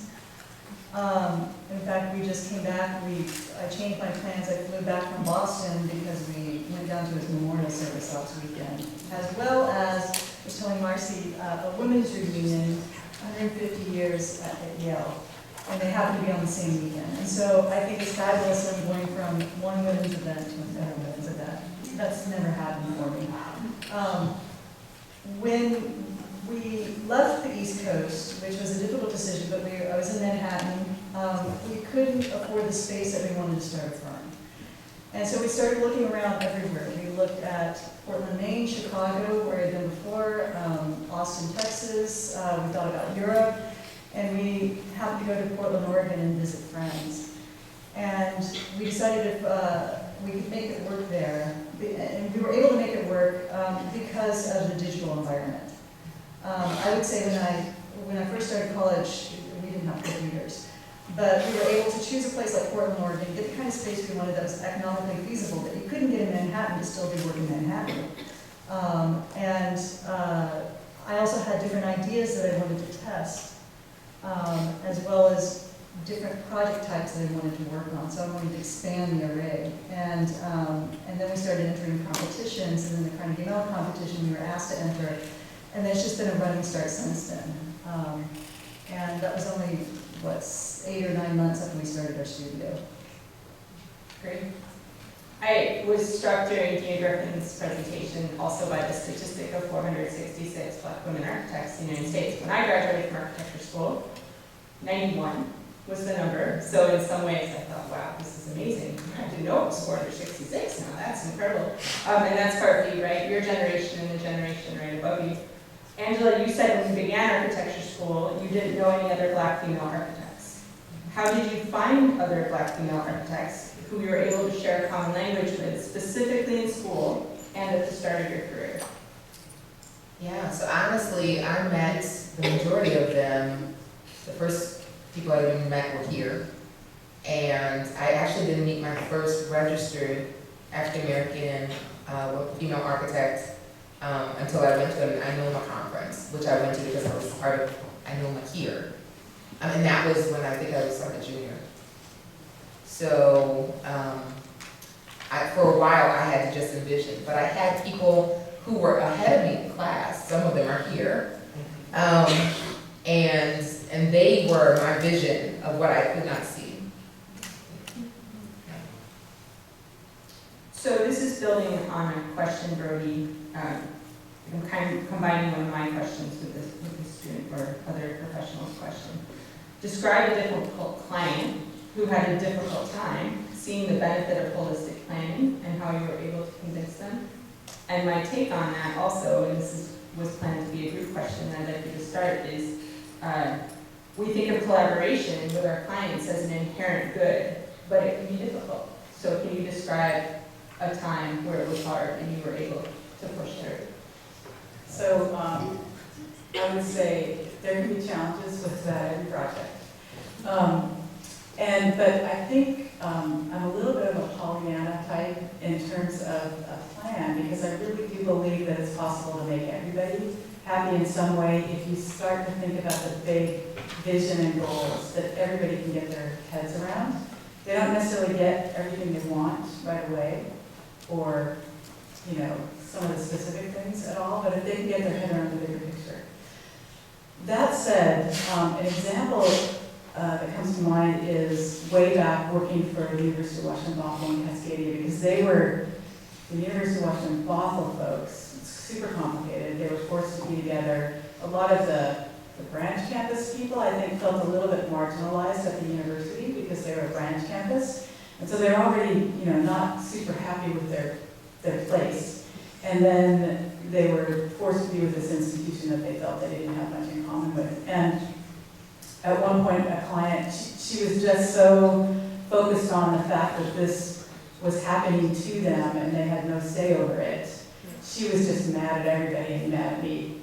And I remember we were doing programming meetings with users, and I was up in front of everybody, and she said something so shocking that I didn't know what to say. It was so offensive. I don't even remember what it was. But then I was like kind of silent, and she went like this, "Was anybody there?" And I thought, wow. So, and then it just hit me, people can act juvenile. And I think, what their age is. And she actually has become a friend. I'm in touch with her, and actually even before I went to architecture school, I went to her for advice. So this is between those times, and she was just so clouded by this problem. And it helps humbles me to think, you know, I'm probably not gonna solve her issue right now, and she is not able to see the bigger picture, and I have to just put that aside. But overall, it's possible, I think, I'm still a little Pollyanna about it, to get everybody on board about one big vision and thinking about how to make their conditions better. Angela, you've been on both sides of this equation. I have, and I think it's about being true to where you know you want to be, and allow someone else to be true to where they're going to be. Sometimes you can bridge the gap and figure out a space where neither of you have to move off of your true center, and then sometimes you have to decide this is just not going to work, and respect that and move away. Just yesterday, there's a deal we have been working on for at least 5 years, and we brought on a partner about 2 years ago, and we have very distinct must-haves out of this project. And so yesterday we just had to say, you know, respectfully, we can't agree. So perhaps we're gonna have to break up, you know. That doesn't mean we won't be respectful out there in the street, that we won't do this, we won't do that, but like, you have to be true to yourself. For me, I don't know anywhere else to be but that way, you know, and so engineering wouldn't have been true to myself. You know, staying in private practice, doing work that was killing me wouldn't have been true to myself. You know, I just, you're true north, and you keep figuring out where that is. And if you stay true to yourself, at least, you may not get everything you want, but at least you won't be unhappy.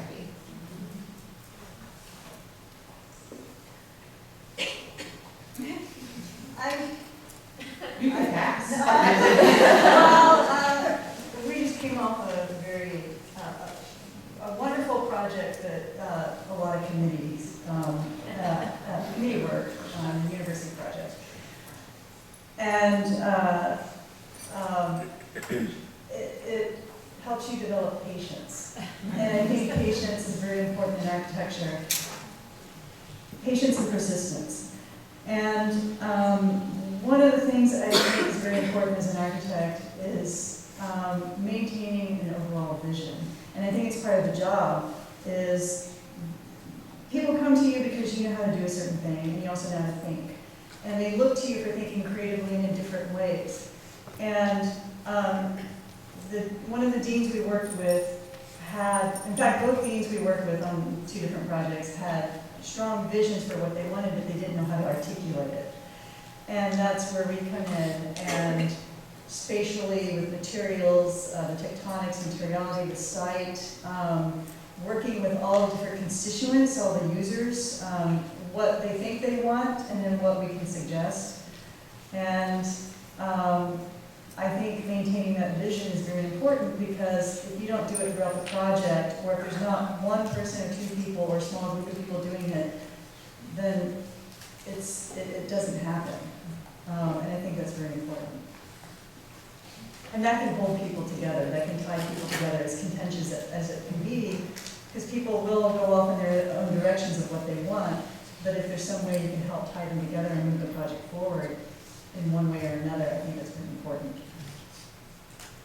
So I have a few more questions from the audience, and I think you have a few more I think we're doing. But I want to give you guys an opportunity to ask each other questions, because you all prepared these presentations given the same criteria, and your work and your personalities brought you to different places in answering this question around making architecture. So do you have any questions for each other? Well, I would like to say one thing that I think is important in terms of the influences of families. My family was very influential in that they said, do whatever you want to do, as long as you can support yourself. Both my mother and my father, I'm not going to single out my mother because they both were very supportive of me early on and encouraged me to apply to places like Rice and Princeton, and as well as Texas A&M. You know, it's okay, that can be your backup. The funny thing is I didn't get in. But I got into UT and Rice and some other places, University of Texas is. And as well as my grandfather, because I've heard how families didn't quite support them. But my grandfather really taught me a lot, and he taught me how to play chess, and I was 7 years old. And I was the firstborn grandchild, and I happened to be female, and he's like, that's okay, you still need to know how to do chess, because if you know how to play chess, you can do anything. And having that kind of support early on, I realized was very special, and then I was able to take that on through college as a female, and throughout life, that kind of support from the family in terms of doing what it is I want to do. And the other thing I'm going to say is you will have counselors that aren't great. I had a counselor in high school who suggested I be an airline attendant. She didn't know that I get motion sickness. I'm okay on directional flights, but the small little mosquito type planes I can't do. And so having that kind of familiar support, from the family and people was very important because I did gravitate towards other advisors later on in life that were very influential. And so I wanted to put that out there in terms of like the family backgrounds you guys talked about, because mine was very different in that respect. I don't know if I have particular questions. I think I find it very, very interesting. I think that you can take an architecture degree and go a lot of different places with it. And I'm astounded how you both have gone with it, particularly adding it on with something else. Not singly by itself, being able to investigate all of those different interests that you have. And so I think those are the things that I find exciting. I'm interested in the idea of making architecture, and I thought, well, I'm probably not the right person for this because I'm not really an architect, even though I'm an architect. And so I'm curious for Angela, if you, in the end I sort of felt like, well, actually I am making architecture, it's just really early on. And I'm curious how you would answer that question as well. So I still consider myself to be an architect. I will beat you down if you tell me I'm not an architect. But so not like into verbal confrontations. But here's kind of how I look at it now, having evolved a little bit and having 25 years since coming away from U of I. If we all think about what we call home, what we feel is that safe space that helped propel us into our successes and those things like that. It wasn't just those 4 walls. There's a trajectory of, I call it the 6 blocks. 6 blocks around wherever you grew up. Normally that's, within those 6 blocks you went to school, you might have worshiped, you probably shopped, you had your friends, you went to the park. And so for me, creating those 6 blocks now is creating a healthy environment within those 6 blocks because a lot of the same things that happen in all kind of urban places. Who's the highest earner in those 6 blocks? If it's the local drug dealer, then what are kids seeing and astounding to? Or if it's a lot of dysfunction, which there's dysfunction everywhere, but in urban America, it's just a different type of thing. So I feel that that architecture is not just that building, it's within those 6 blocks. It's what are the safe spaces, what are the urban places, what's the retail like? Those are the things that I really center myself on focusing now. How do I make the greatest amount of those 6 blocks? We have time for one more question for all of you to answer. Within your field of work, what are some ways that you steward mentorship to empower younger professionals and train the industry? Within your field of work, what are some ways that you steward mentorship to empower younger professionals who are entering the industry? I would say the mentoring piece has been super satisfying for me in my career, and it's always been super important because I had amazing mentors. And after the U of I, which were really my first mentors, they were all amazing. I have had a couple amazing mentors in my professional life, and it's really important. Part of that, I think, is helping those people steer their path toward what's meant to be for them. And so sometimes for me, that's letting them steer away from working in the arena that I'm in. It's never something that I would steer them, but if they feel that's where they want to go. And so I think it is always asking those 3 questions for me and talking to people about those 3 questions as you mentor them. I make sure that as I'm coming in contact with different people, particularly those who have architecture degrees, that I'm just asking them lots of questions, asking them what do they like, what do they don't like, where they see themselves, and allowing them to ask me a lot of questions. I get honestly sent a lot of people, like I'm at an age now where people are like, can you talk to my daughter? Can you? She's she's finishing up, she's thinking about architecture, she's finishing up high school, or she just is graduating with her architecture degree. Actually, my project manager is the daughter of an executive director from a CDC just like me. And so he just kind of happened to say to me one day, probably like about 4 years ago, my daughter is about to graduate next year, she's a junior, she's out of state getting her architecture degree. While she's home for the spring break, can you talk to her? And so I was more than willing to talk to her. She came down, I took her on a drive, we probably spent about 30 minutes together. And I said, hey, when you come back after you finish, we always have what's called the VISTA program, the AmeriCorps program. I said, hey, I don't know what you'll be thinking about, but we'll probably hire a VISTA or an AmeriCorps next year. If you're interested in taking on that, I'll let you know. And so she applied for it. I ended up hiring her because I have an affinity for people with architecture degrees. And then we hired her, and she was there with us for a year. She decided she wanted to go back to get her master's. And she decided she wanted to go back to her master's in urban planning to be more well-rounded. And I told her, if you decide to stay in the city, you won't have to be on our AmeriCorps, I'll hire you part-time. And so she went from part-time, she did 2 years part-time, and when she graduated, she became the project manager, and that was her trajectory. So now I have other people who are like, hey, my kids graduated. Can you talk to them? And I'm always willing to talk to them, I'm always willing to share. I think it probably becomes more when it is either someone who, I'm just quite honestly, but it's someone who is either a female or a minority, that's who tends to get sent to me, but I will talk to anybody, So I think that the important part is, not to make it sound cliche, but to who much is given, much is expected. Like, I didn't make it here by myself. I shared with you that trajectory of my grandmother was born in the late 1890s because that's my foundation. And that was the set of people that I saw moving beyond what they knew to be normal to what they thought to be better and possible. And I want to help steward other people to move beyond what they may seem normal and move to better and what their next trajectory is. Michelle, you have 4 new employees coming in. How will you? I bring them into the studio. There's no better way than just experiencing it, either for a week or for a day, hands-on. And you see it, and it's tactile. We have a lot of models, we have all the digital computer paraphernalia, and it's a very rich environment visually. And the other thing I actually do, so this is everybody from high school on all the way up through college, internships. We've been approached a couple of times for preceptorship programs, so we go ahead and do that.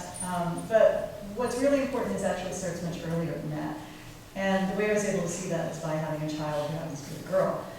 And when you're dealing with that, you realize how much pink there is out there and how much blue there is out there. And the marketing apparatus that exists in this country.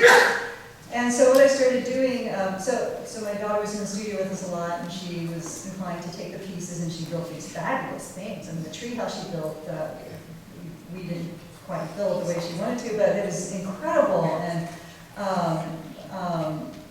an incredible imagination. And so I started bringing friends of hers in, and we would have a model table. You just take all the scraps, and we start playing with them, and eventually we started bringing people from her school in school groups, and then it starts in elementary school, and so much earlier than college. And that's where a lot of the exposure occurs. So then I started bringing in small groups from the school, and then word spread. And this was in 3rd and 4th grade. And then other classes wanted to do it, so I started doing that. And then one day, this boy in Emily's class very quietly said, "Can I come too?" And I thought that was great. So now it's co-ed.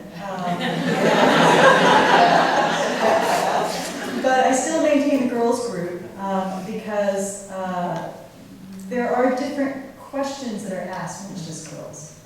And I think it's very important for them to have that freedom to do it when they're third, fourth, and fifth grade. Great, thank you all very much, and let's take our questions.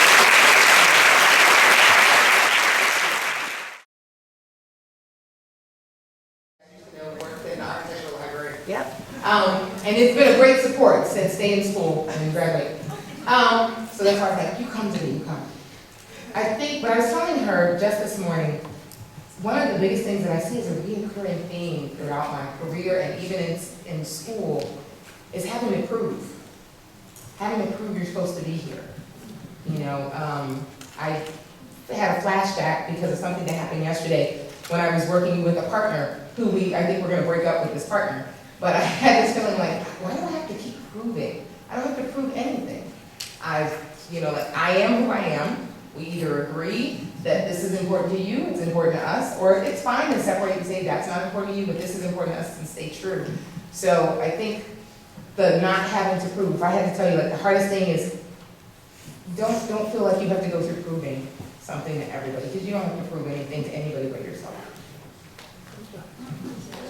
That's good.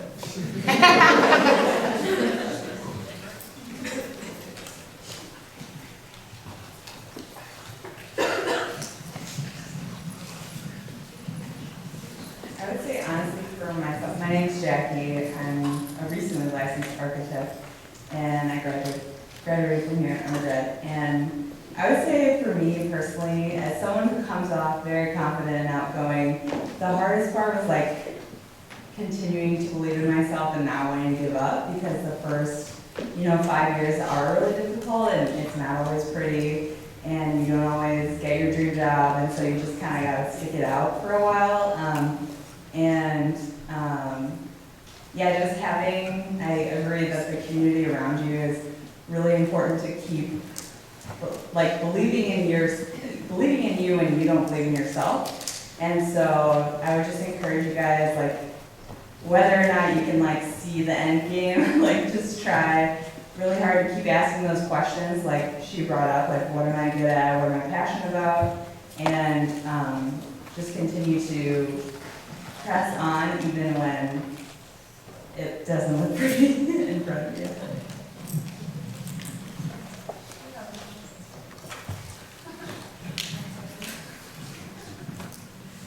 The hardest thing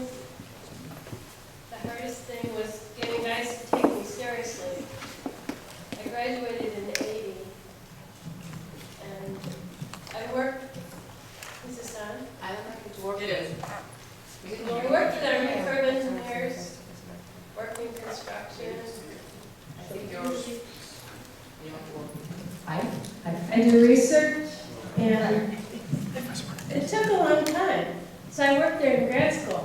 So I had to learn to dress differently. I had to learn to present myself more seriously. Your image is important, and then we don't talk about that. And learning how to just speak your ideas. So Toastmasters is good and your juries are good. But there's that time when you have to think about how am I presenting myself and my ideas.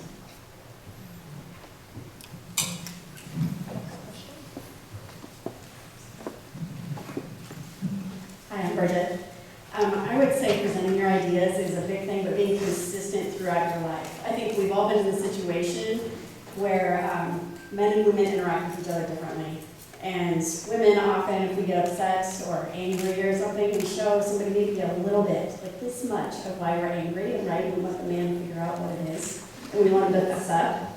And that's part of our nature. And sometimes I've found on the job sites, if I'm telling somebody this is the way something needs to happen, you need to go do this work because this is what was in the documents.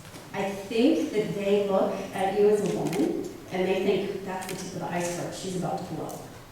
And so I think that you have to be very consistent in how you present yourself in every aspect of your life whenever you're around people, even if you're not just out on the job site.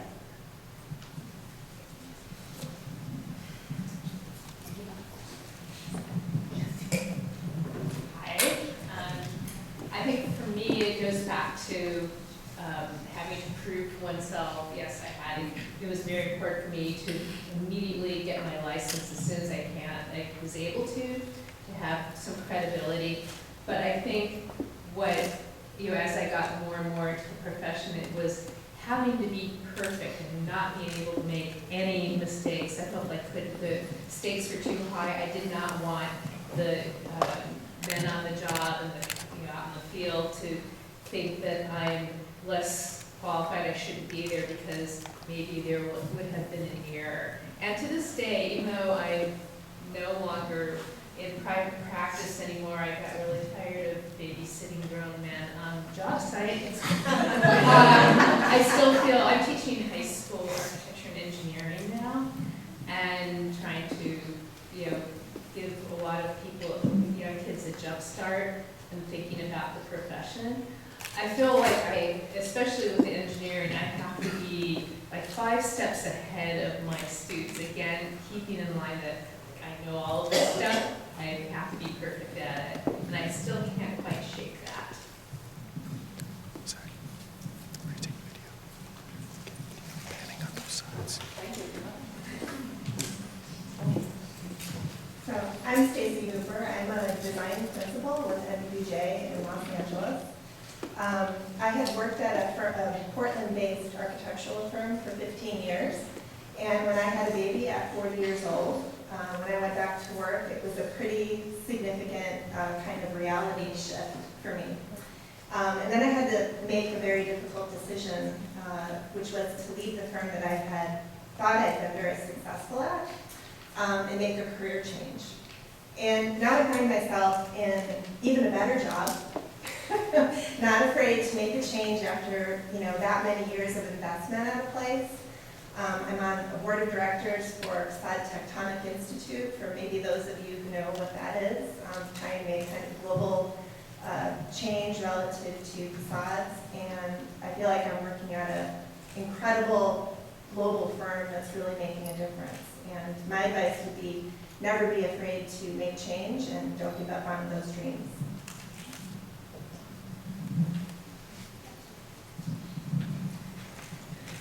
Hi, I'm Molly Murphy, and I'm a principal managing director of Benzer's New York office. And I would say that I think one of the hardest things I was trying to think about this, I don't really think that it was hard, but one of the consistent challenges I think throughout my career at all the various stages is time management. And I think that's something that you're probably struggling with in school even as well. But when you're always learning, that's when you're really engaged in your career. But you get better at time management, because once you learn something, then you okay, now I know how to do that a little bit faster, and now the next challenge faces you. And so, okay, how do I fit that into my day? And I think with the advent of with technology curve still being pretty steep, the profession at large is going to change a lot, and I think that's even going to be a little bit more challenging in terms of always being adaptable and flexible to time and what you do with your time. Thank you for your responses. We're going to go ahead and move on to the next question. Hi, my name is Megan, and I'm a freshman, and I would like to know what your typical workday is like. You have Okay. It depends if you're a morning person or you're an evening person. I am a morning person. My brother growing up was an evening person. We overlapped at 4 o'clock. Right now, first of all, I want to add to time management. If anybody tells you you can't have kids and be an architect, that's true. Don't listen to that person. It all comes down to how you balance it and how you manage your time, and you can do it. And it can be hard, and there are difficult times, but it can be done. I get up usually between 5 and 5:30 in the morning. Depending on the day, I usually have 2 sets of times when I check my emails cohesively, first thing in the morning, because some of the clients we deal with are on the East Coast or in Asia. And then I get everything together for the day that I need for that day. My daughter usually wakes up around 7 o'clock. I make sure every morning we have breakfast together, because that's very important for both of us, and we communicate. All cell phones, all screens are down and off, as well as my husband. And then once she goes off to school, I go into the studio and I work like a mad person, eat lunch at my desk or wherever the next meeting is, what have you, lead the teams. We have set times, set amounts of times that we meet with each team for each project. And then my daughter comes home at 4:30 and I meet her there, or my husband meets her there, depending on who needs to be there. And I have it organized so that we have a studio in the house. I also have a drawing and painting studio. And so she's now old enough that she can actually go down to the office with us and do things on her own, and she actually helps out a little bit. And then depending on what the activities are, I've organized my work so that if she has a cross-country training activity, I take it with me, and that's the second time I actually really answer and check emails, so there's a morning and an evening. And then we have a little bit of family time afterwards, and I'm usually in bed by about 11 o'clock. Now if I'm traveling, that schedule is different, and you have to work everything in, and I communicate with my daughter via FaceTime. But it's a lot of multitasking, but it's worth it.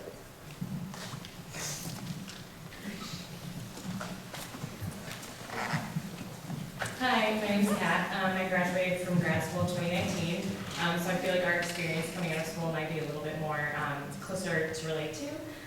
So right now I'm currently going through licensure, so my days reflected in that. I typically start 6:37. Sometimes I work out in the morning, not consistently. So workday starts around 8. I currently work at Smith Group in Madison, Wisconsin. So right now the main project I'm working on is a new terminal in Phoenix at the airport there. So typically my day starts, because I'm working so closely with the Phoenix team, I do a lot of cluster meetings, lots of talking to consultants, a lot of coordinating drawings. That's my typical morning, talking to them, doing a lot of web calls and coordinating with everyone over there. Afternoons typically spent on my computer, working in Revit, doing a lot of details right now. We're getting to construction documents in a couple of weeks, so we're kind of deadlines kind of come and go, and your day will vary based upon that. And then for me, I found consistency is really important, especially with studying. So I end my day, try to get done around 5:30, and then I study for an hour right after work. For me, I found that that's really good to kind of maintain that consistent study pattern, but also to stay in that mindset, because it's really easy to go home, change out your clothes, make dinner, and by then it's already 7:30. If you're studying, it's 10. You want to unwind. So for me, one of the most important things, and where I found it most successful, is making those habits. So you have your work day, but then how can you also continue, licensure, your education, and have your own extracurricular activities. So really getting those habits down, and it takes a couple years. So it all takes time. She gave me the microphone. So thanks for the question. Hi, everybody. My day is very, very long. I am an architect at SOM. I'm a mother of 2. Typically, I try to get up between 6 and 6:30 in the morning. I get myself ready and help get my girls ready to go to school or to go to the babysitter. So in the morning, I try to get up first. I get their breakfast ready. I'm getting myself ready. By the time I'm waking up my daughter, I'm like, okay, let's go. It's all time sensitive. Somebody mentioned it's all about time management. So the next thing, I'm trying to get out the door. I moved away from the city. I lived in the city for 10 years. Now that my family grew, I live in Berlin, Illinois, so that's about a 20, 25-minute shot to downtown. However, I have to take my daughter to the babysitter in order to go to the studio. So my husband takes my daughter, my older daughter. I take the younger daughter. I drive about 30 minutes into the city. I drop her off, and I drive 30 minutes or take a train into downtown. So my commute extended probably a lot during the last 4 years after my second daughter. When I get into the studio, I'm right there, I'm ready to get things moving. I hold my team meeting right at 10 o'clock. If people are not there, I'm looking for them. We start promptly at 10. So I usually get in around 9 o'clock, and for me, that's later, because when I started working out of school, people would give me you're 5 minutes late, it's 8:30. We're here in the studio between 7:30 and 8 o'clock, and we come in late at 8:30. So it was always very aggressive time for time management. So back then it was different, but right now I'm just telling you what my day is now. I can share that story tomorrow. But after the team meeting, I go around and I ask them what is to be addressed, what needs to go out, what needs, what kind of questions or RFIs we've gotten from the client. And then I proceed to, delegate and let everybody know what their assignment is and what goes out when and how they're going to do it and how we're going to do it. And then go to the studio and then we, solve problems all day. And I'm on several committees in the office, so I either hold committee meetings for enclosure or participate in, if needed, meetings predominantly about the management of our project.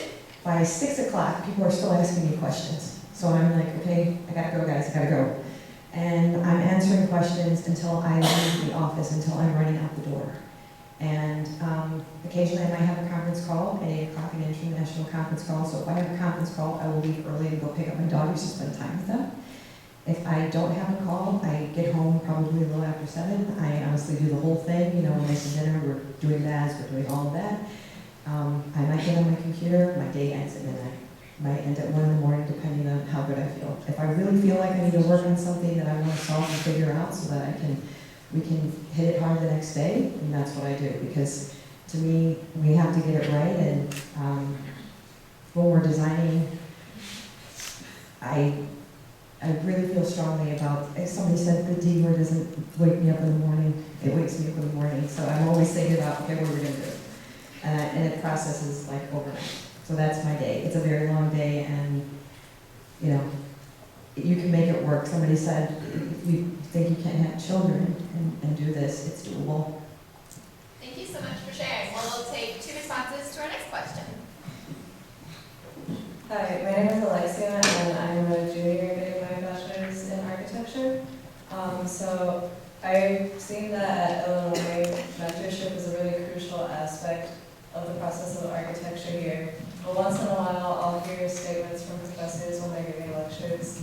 I remember in my sophomore year, they were talking about sustainability, and my professor said something like, this is a problem that you guys are going to have to figure out in the future, which I don't necessarily disagree with, but I felt like there was some sort of barrier between our generation and the next generation.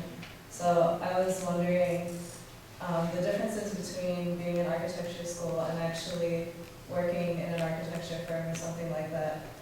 What are the differences between generations, or if these kinds of differences are something that are only emphasized in school, and once you're working in a firm, the lines between them fade out? Now I'm going to answer a question. I'm a Gen Xer. I'm sure there's room for Gen Xers. And we are a generation that we basically got the best on one side and the worst of the other side, so we're right in the middle right now. No, seriously. I'm not considering myself a traditional architect. I'm actually a forensic architect engineer. I'm graduated from instructor's option. So my experience is not quite on the architectural design so much. It's more of the investigation of building standards and things like that. But the issues of generations are true even in this arena. When I started working with firm back after my graduation from master's in '97, the biggest challenge at that point was how to convince the bosses, the 40-year-olds who are now the boomers who are about to retire, that you are worth something and you can contribute. I faced, not only as a boomer, but also as a Gen Xer, the issues of stop at a point when you cannot progress on the firm, unless you really carve out your way. And a lot of us had to do exactly that. Both men and women. This is not only a woman issue, this is a man issue as well. Because there's this big generation of leaders and mentors that were pretty nice to us, but some of them, maybe because of the firm politics, and some offices still do that, that it was hard for us to be recognized to move forward. On the other side of the equation, on the other side, you got the background millennials, which I think is a great generation in my opinion, and they're so energetic and so highly motivated. And I actually have learned so much from them that I have applied some of their energy to what I do. But I know that, and the challenge is how I stay relevant in all the technologies and all the processes that has been coming right at us with the building information modeling and all these new technologies that all of a sudden have bombarded everybody, not just the younger, but also us, and how to make sure that those people who are behind us can look at us and say, hey, we can work together and be on the team and have conversations and even dialogues on how to get a project out and speak that common language. And so I think the lesson to extract is don't look at the generations as boomers, Gen Xers, millennials. Look at it more as what me as an architect, as a person, as a professional, what type of knowledge did I acquire at this present time that I was selected to be born and live? And what can I learn from the people who are before us, who grew up with a different historic and social economic context? And how can I learn to the people who are going to be behind us, because you're going to be the bosses of the Zs, who are, and that's where my niece is right now, who are very tech savvy from the cradle. So you have to prepare for that scenario once they come into the workplace, because you're going to be the ones who are going to inspire those little ones who are coming to work at your firm. So think about more, think about more of what you can contribute to the profession, or the knowledge, and keep reading, keep learning from the past and the present, and for what's about to come, and just get out there.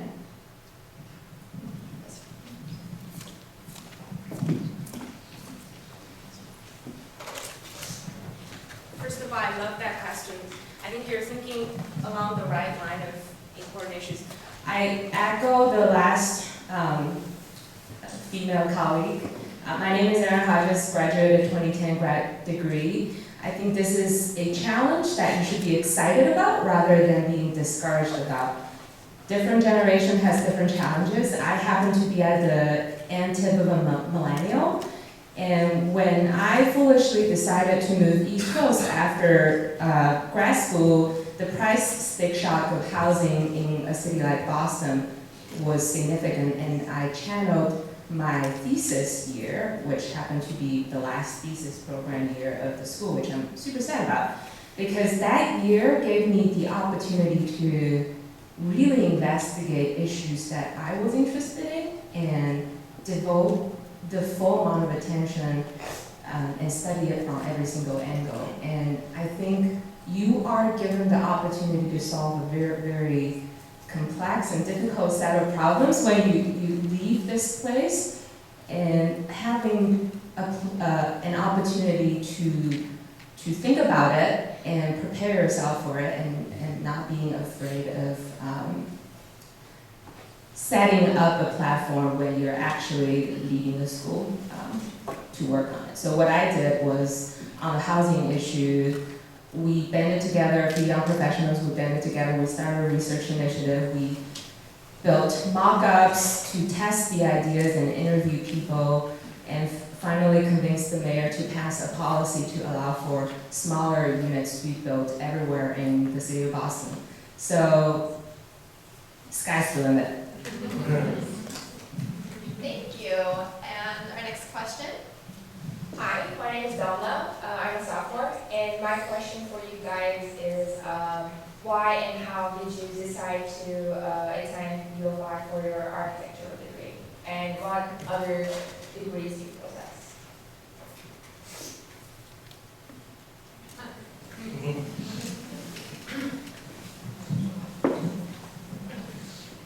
Hi, my name is Kara. I'm a 2012 undergrad.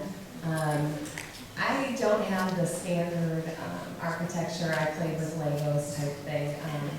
When I was younger, I was fortunate enough, I know we talked a lot about mentors today, I was fortunate enough to have a coach and a consultant and a counselor. I'm so used to saying the word consultant. Advised me, she was also an art teacher, advised me, I thought I wanted to be a surgeon, and she said, well, you know, you like art and you like a lot of things, so, you know, why not architecture? And I said, okay, why not? And now I'm 5 years in practice. I went to University of Maryland graduate school. Right out of undergrad, I took one class, so if I had to give any piece of advice for other degrees, and we heard a lot of amazing stories about allied interests. I was fortunate enough to do an independent study with a professor here at Maryland where we worked at possibly doing a seminar or developing a seminar which we could help undergrads kind of be exposed to different types of architecture and allied professions. So through that, I had an interest, and I was like, oh, I'm going to take Paul Kapp's class in historic preservation. And I really, really loved it. So right out of school, I thought, okay, my first job has to be something with historic preservation because I have to know more. I don't know what it is. So then I took a job as an intern at a Frank Lloyd Wright house. And I saw really quickly that I wanted to have both the architecture degree and the historic preservation specialty. So then I started looking for programs, which there are not a lot, there's just a handful, that do the dual masters, because I knew they had to have that, and the masters of architecture. So then I ended up in Maryland because they gave me a really great deal. So I've been in Washington, D.C. now for 7 years, and yeah, I highly encourage you, if you have an interest, to follow it, because that's usually where people find their passion. I had someone tell me a long time ago, architecture will not make you fully happy. So you have to find that passion of yours, that other thing that is allied with architecture that can expand your career and really connect your interests. So the reason why I chose University of Illinois, I did not know there was such a thing. I grew up in a small town. I did not understand that there was this person who could do all of these cool things with buildings. Didn't realize there was a profession called architecture. I was a freshman in my French class, and Professor Hinder's wife came back from traveling in Versailles and stopped by to say hi to Father Arthur in her tiny little French class. Told us about this amazing experience to study at Versailles and do architecture. And I was like, what? Wait, study where? What is architecture? And I started researching more about it, and I said, I need to do this thing. So I worked really hard. I was very good at math and engineering. Everyone kept saying, you're a girl, there's no women in engineering, go there. And I said, no, but I love to draw, I love to do these things. So I chose University of Illinois specifically because of the Versailles program. It was an amazing experience, but one of the other things that was great about University of Illinois had a very strong technical background. I found that I still enjoyed the engineering side. So when I came back for grad school, I did the structural option so that I could practice both. So I could understand the engineering and the architecture. And when I got out of school, I was able to do both, work as an engineer and work as an architect. And it was an amazing experience to be able to take both of the things that I love and learn how to do them. And the University of Illinois was able to help me achieve that because they had that opportunity. There weren't many universities that had those dual programs at the time. So that's one of the reasons why I chose to do it. And I think a lot of my friends at the time were saying, why are you not doing design theory? And I said, you know, I really want to learn something that is going to be harder for me to learn out of the profession than in the profession while I'm in school. So when you're looking at school opportunities, I think you should stretch what you're able to learn, because once you get out in the world and practice as an architect, you'll have the rest of your life to learn how to integrate and design. So focus on those things that might be harder to learn on your own or while you're working, when you're looking at your second degrees and other opportunities in that range? Oh, I was just going to say, I studied architecture because I thought I could make a difference and make things happen. Thank you for sharing. And our next question is? Hi, my name is Karen. I'm a senior in architecture. And so my question is, as a student, I've always struggled with time management. And so as a professional, how do you manage your time? Hi, my name is Sunny Melissa, and I'm going to answer your question. I just also wanted to answer the previous question of why I also chose Champaign. And it's really that I'm very proud of this university and everyone here. The selection really was, but this really is one of the best schools, not only in our nation and in our state, but also internationally. So I want you all to be really proud of this class that you're graduating from, and you'd be surprised how many former graduates from our program, from our university, are in the real world when you start practicing architecture. From the directors of the programs that you will meet within your offices, to colleagues, to the CEOs of the firms that you may be applying to. Many of them, especially in Chicago, have gone to U of I, and so even this event here tonight and this weekend is really great for all of us to connect and network with each other and to be resources for each other. In terms of time management, I think this was touched upon a little bit previously. A lot of people went over their schedules. I don't want you to be afraid of setting some boundaries with time management and work-life balance. I think through school, we all go above and beyond, pulling all-nighters, and we sort of carry that into the workforce once we start working. And it is easy to burn out. I've actually quit 2 jobs because of the burnout. And it just took looking for the right kind of firm to offer you that flexibility to manage your own time. And it's good to have good working habits and to prove yourself at the position that you're working at and within your firm, but to also set those boundaries and say, you know, I have to end working at 5:30 or 6 tonight, and I have obligations at home to commit to. So it's good to go above and beyond and give more than 100% everything you do, including your job, but also to stay healthy and take care of yourselves and your families and your friends and maintain the relationships outside of work and also your hobbies. It's really easy to lose track of that and just, you know, work 100 hours in 10, 11 days and just kind of lose sight of your life that's going by pretty quick.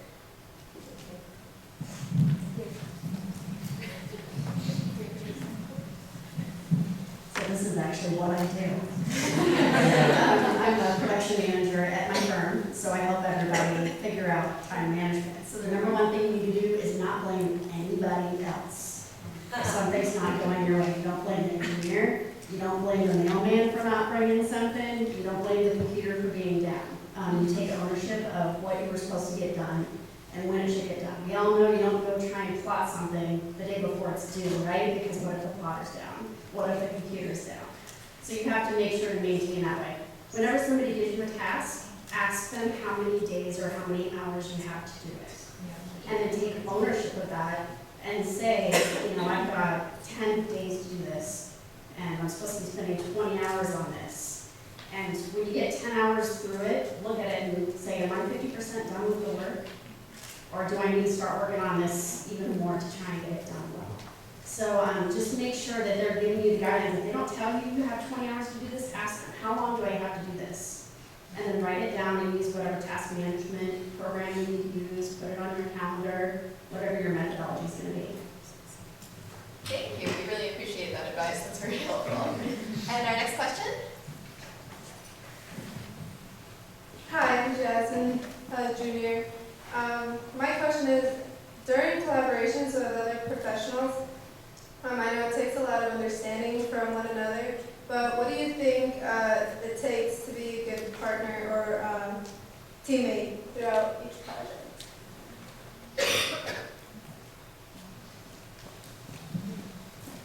I'm only talking because I'm the new person talking.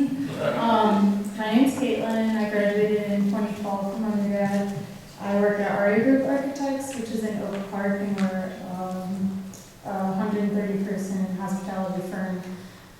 We work on a lot of small-scale projects, so we often have project teams and consultants where we do a lot of interior build-outs, so we work with a lot of shell architects, along with all the consultants. You're going to talk to more MEP engineers and structural engineers than you are talking to on campus right now. They're hanging on the north side of campus, but like I've learned more from the MEP engineers just within my first 5 years out of school, and just listening and absorbing as much information as you can from them. Oftentimes as a young professional, you're put into meetings with people who've been in the industry for a lot longer than you, and of course you don't want to come off like green or naive, so asking appropriate questions and just trying to teach yourself as much as you can off hours about all the building systems and how they're integrated into each other. Because architecture is just a small part of it, like talking to the community developers, the urban planners, the clients, all sorts of clients. I feel like architecture school should have required not a sociology class, but like a class of how to talk to different people and how to learn how to present your ideas to them and the effective communication, and also how to understand the different specialties that everyone is bringing to the table and respect them and use them to make the project the best that it can be. And just, I feel like in the digital age, a lot of people email a lot. I often really like meeting people in person and talking in person, so if anyone gives you the opportunity to travel for work or to get on a call, do that instead, because just the human contact and human interaction builds those relationships more effectively than if you're just emailing for an entire project correspondence and not really understanding tone of people. And you'll be on project teams for a whole year up to multiple years if you're working on large development projects. So those relationships that you build with the people outside of your firm are, if not equally, if not more important than the ones that you build on inside the firm. When I chose the University of Illinois mostly because the structures option, which was not available from where I come from Puerto Rico. That's the master's degree is different. As a result, I became a licensed architect and a licensed structural engineer. So if somebody asks me how to work with engineers, I say, you're talking to an engineer right now. So let's start from there. I think the best piece of advice that I can give you in working with allied professionals, first of all, unlike Vitruvian times where the architect was the master builder and has to know everything, and you still need to know everything, sometimes there are other professionals who are who have probably more experience or more practice on the areas that you need on the buildings. And the second thing is that if you don't know anything about a certain aspect, don't be afraid to say, I don't have experience and I don't have expertise in this area. I'm going to look for somebody who has the expertise to help you with the problem. So my piece of advice is precisely that. Don't be afraid of saying that you are not an expert on a certain topic, on a certain aspect of the building. Because there's always another expert who knows how to do that. And that's the beauty of collaboration. You're gathering professionals for different areas of expertise who come together to try to solve the problem that you have at hand. So there you have it. Can I add on to that before you move on to the next question? So for collaboration, the first thing I thought of was to be open-minded and to really know the problem that's coming to the table. So I work with engineers, I work with designers and interior architects and technical architects. So you have to bring together the technical, the designer, and the engineer all at the same table. And if you're given that part of the building, then you really need to know every single thing that's happening to the best of your knowledge and hear everybody's opinion about that piece of the project and be able to communicate with it. That's what the drawing, that's what your word, as somebody described earlier today, when I was here, you know, we were always talking about drawing and the importance of hand drawing, and being able to sketch that idea out right there and then. So as I learned sitting at the table, you know, I found my voice eventually by listening and observing, but also understanding what I was doing at the time. So be open-minded, everybody has their opinion on what the design should be. You have to get it to work, but know your aspect of the problem and then you can communicate about it. So and that becomes a collaboration and then you start coordinating it. And then you need to talk it out and then adjust and keep moving the problem forward so that you get a solution and then you hit the next piece. But really know, open-minded, and know every single part to the best of your ability, and then you can talk collaboration and coordination with the team. Thank you. And in interest of time, we are only going to take one answer to the next few questions, but if you have an answer that you really would like to share with us, come see us afterwards. We'll be hanging around for the rest of this symposium. So please come and find us and share whatever you have to say with us because we'd love to hear it. My name is Leslie Rivera, and then I'm a junior in architecture. My question for all of you is, after graduating from U of I, what kind of job opportunities did you guys look for, and was it difficult, or did you continue further in your education?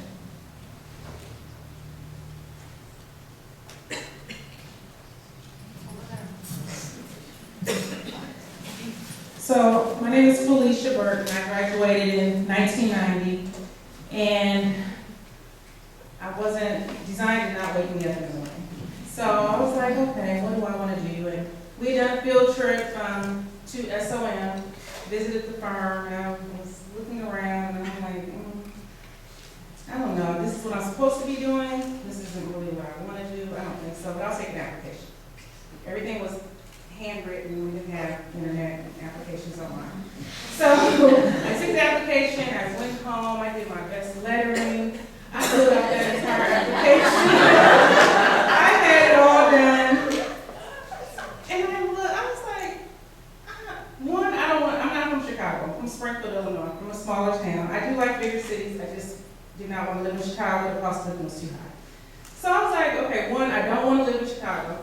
Two, I don't want to work for SOM architecture. I mean, this isn't what I want to do. So at the time, it was right before the recession was going to start, and 3M Corporation came down to U of I to do some interviewing, and I interviewed with them. I didn't know anything about facilities departments and things like that.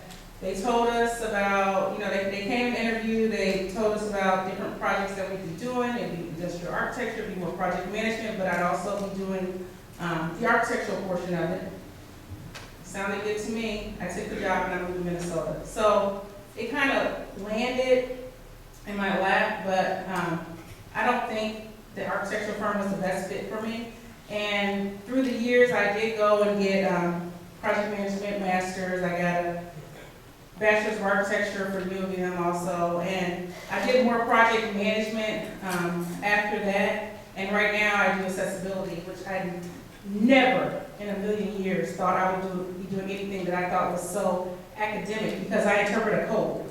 And that was never my thing, to be reading some code book and interpreting that information. But I interpret Illinois accessibility code now. So someone said earlier, make sure you try different things. Don't pigeonhole yourself into just one thing, because things change. And as you age and as your life changes and your family situation changes, you might find something else that might be enjoyable for you. And I don't think this is the end of the world for me either. So. All right, and our last question. Hi, I'm Frida Palacios, and I'm a senior here at the School of Architecture.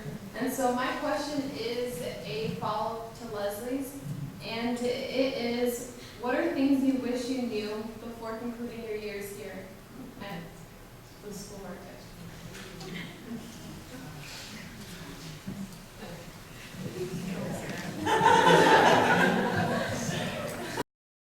I know there's a lot of us in here that deal with student debt.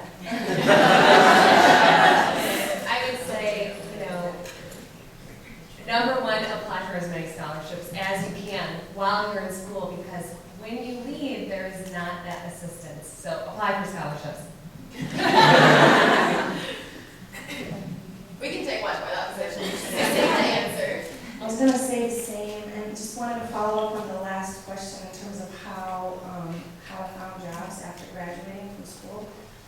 I chose to go to University of Cincinnati for graduate school, primarily because I graduated in 2009 when the economy was really low. I tried taking a year off to work, thinking, I live in Chicago, I should easily find a job.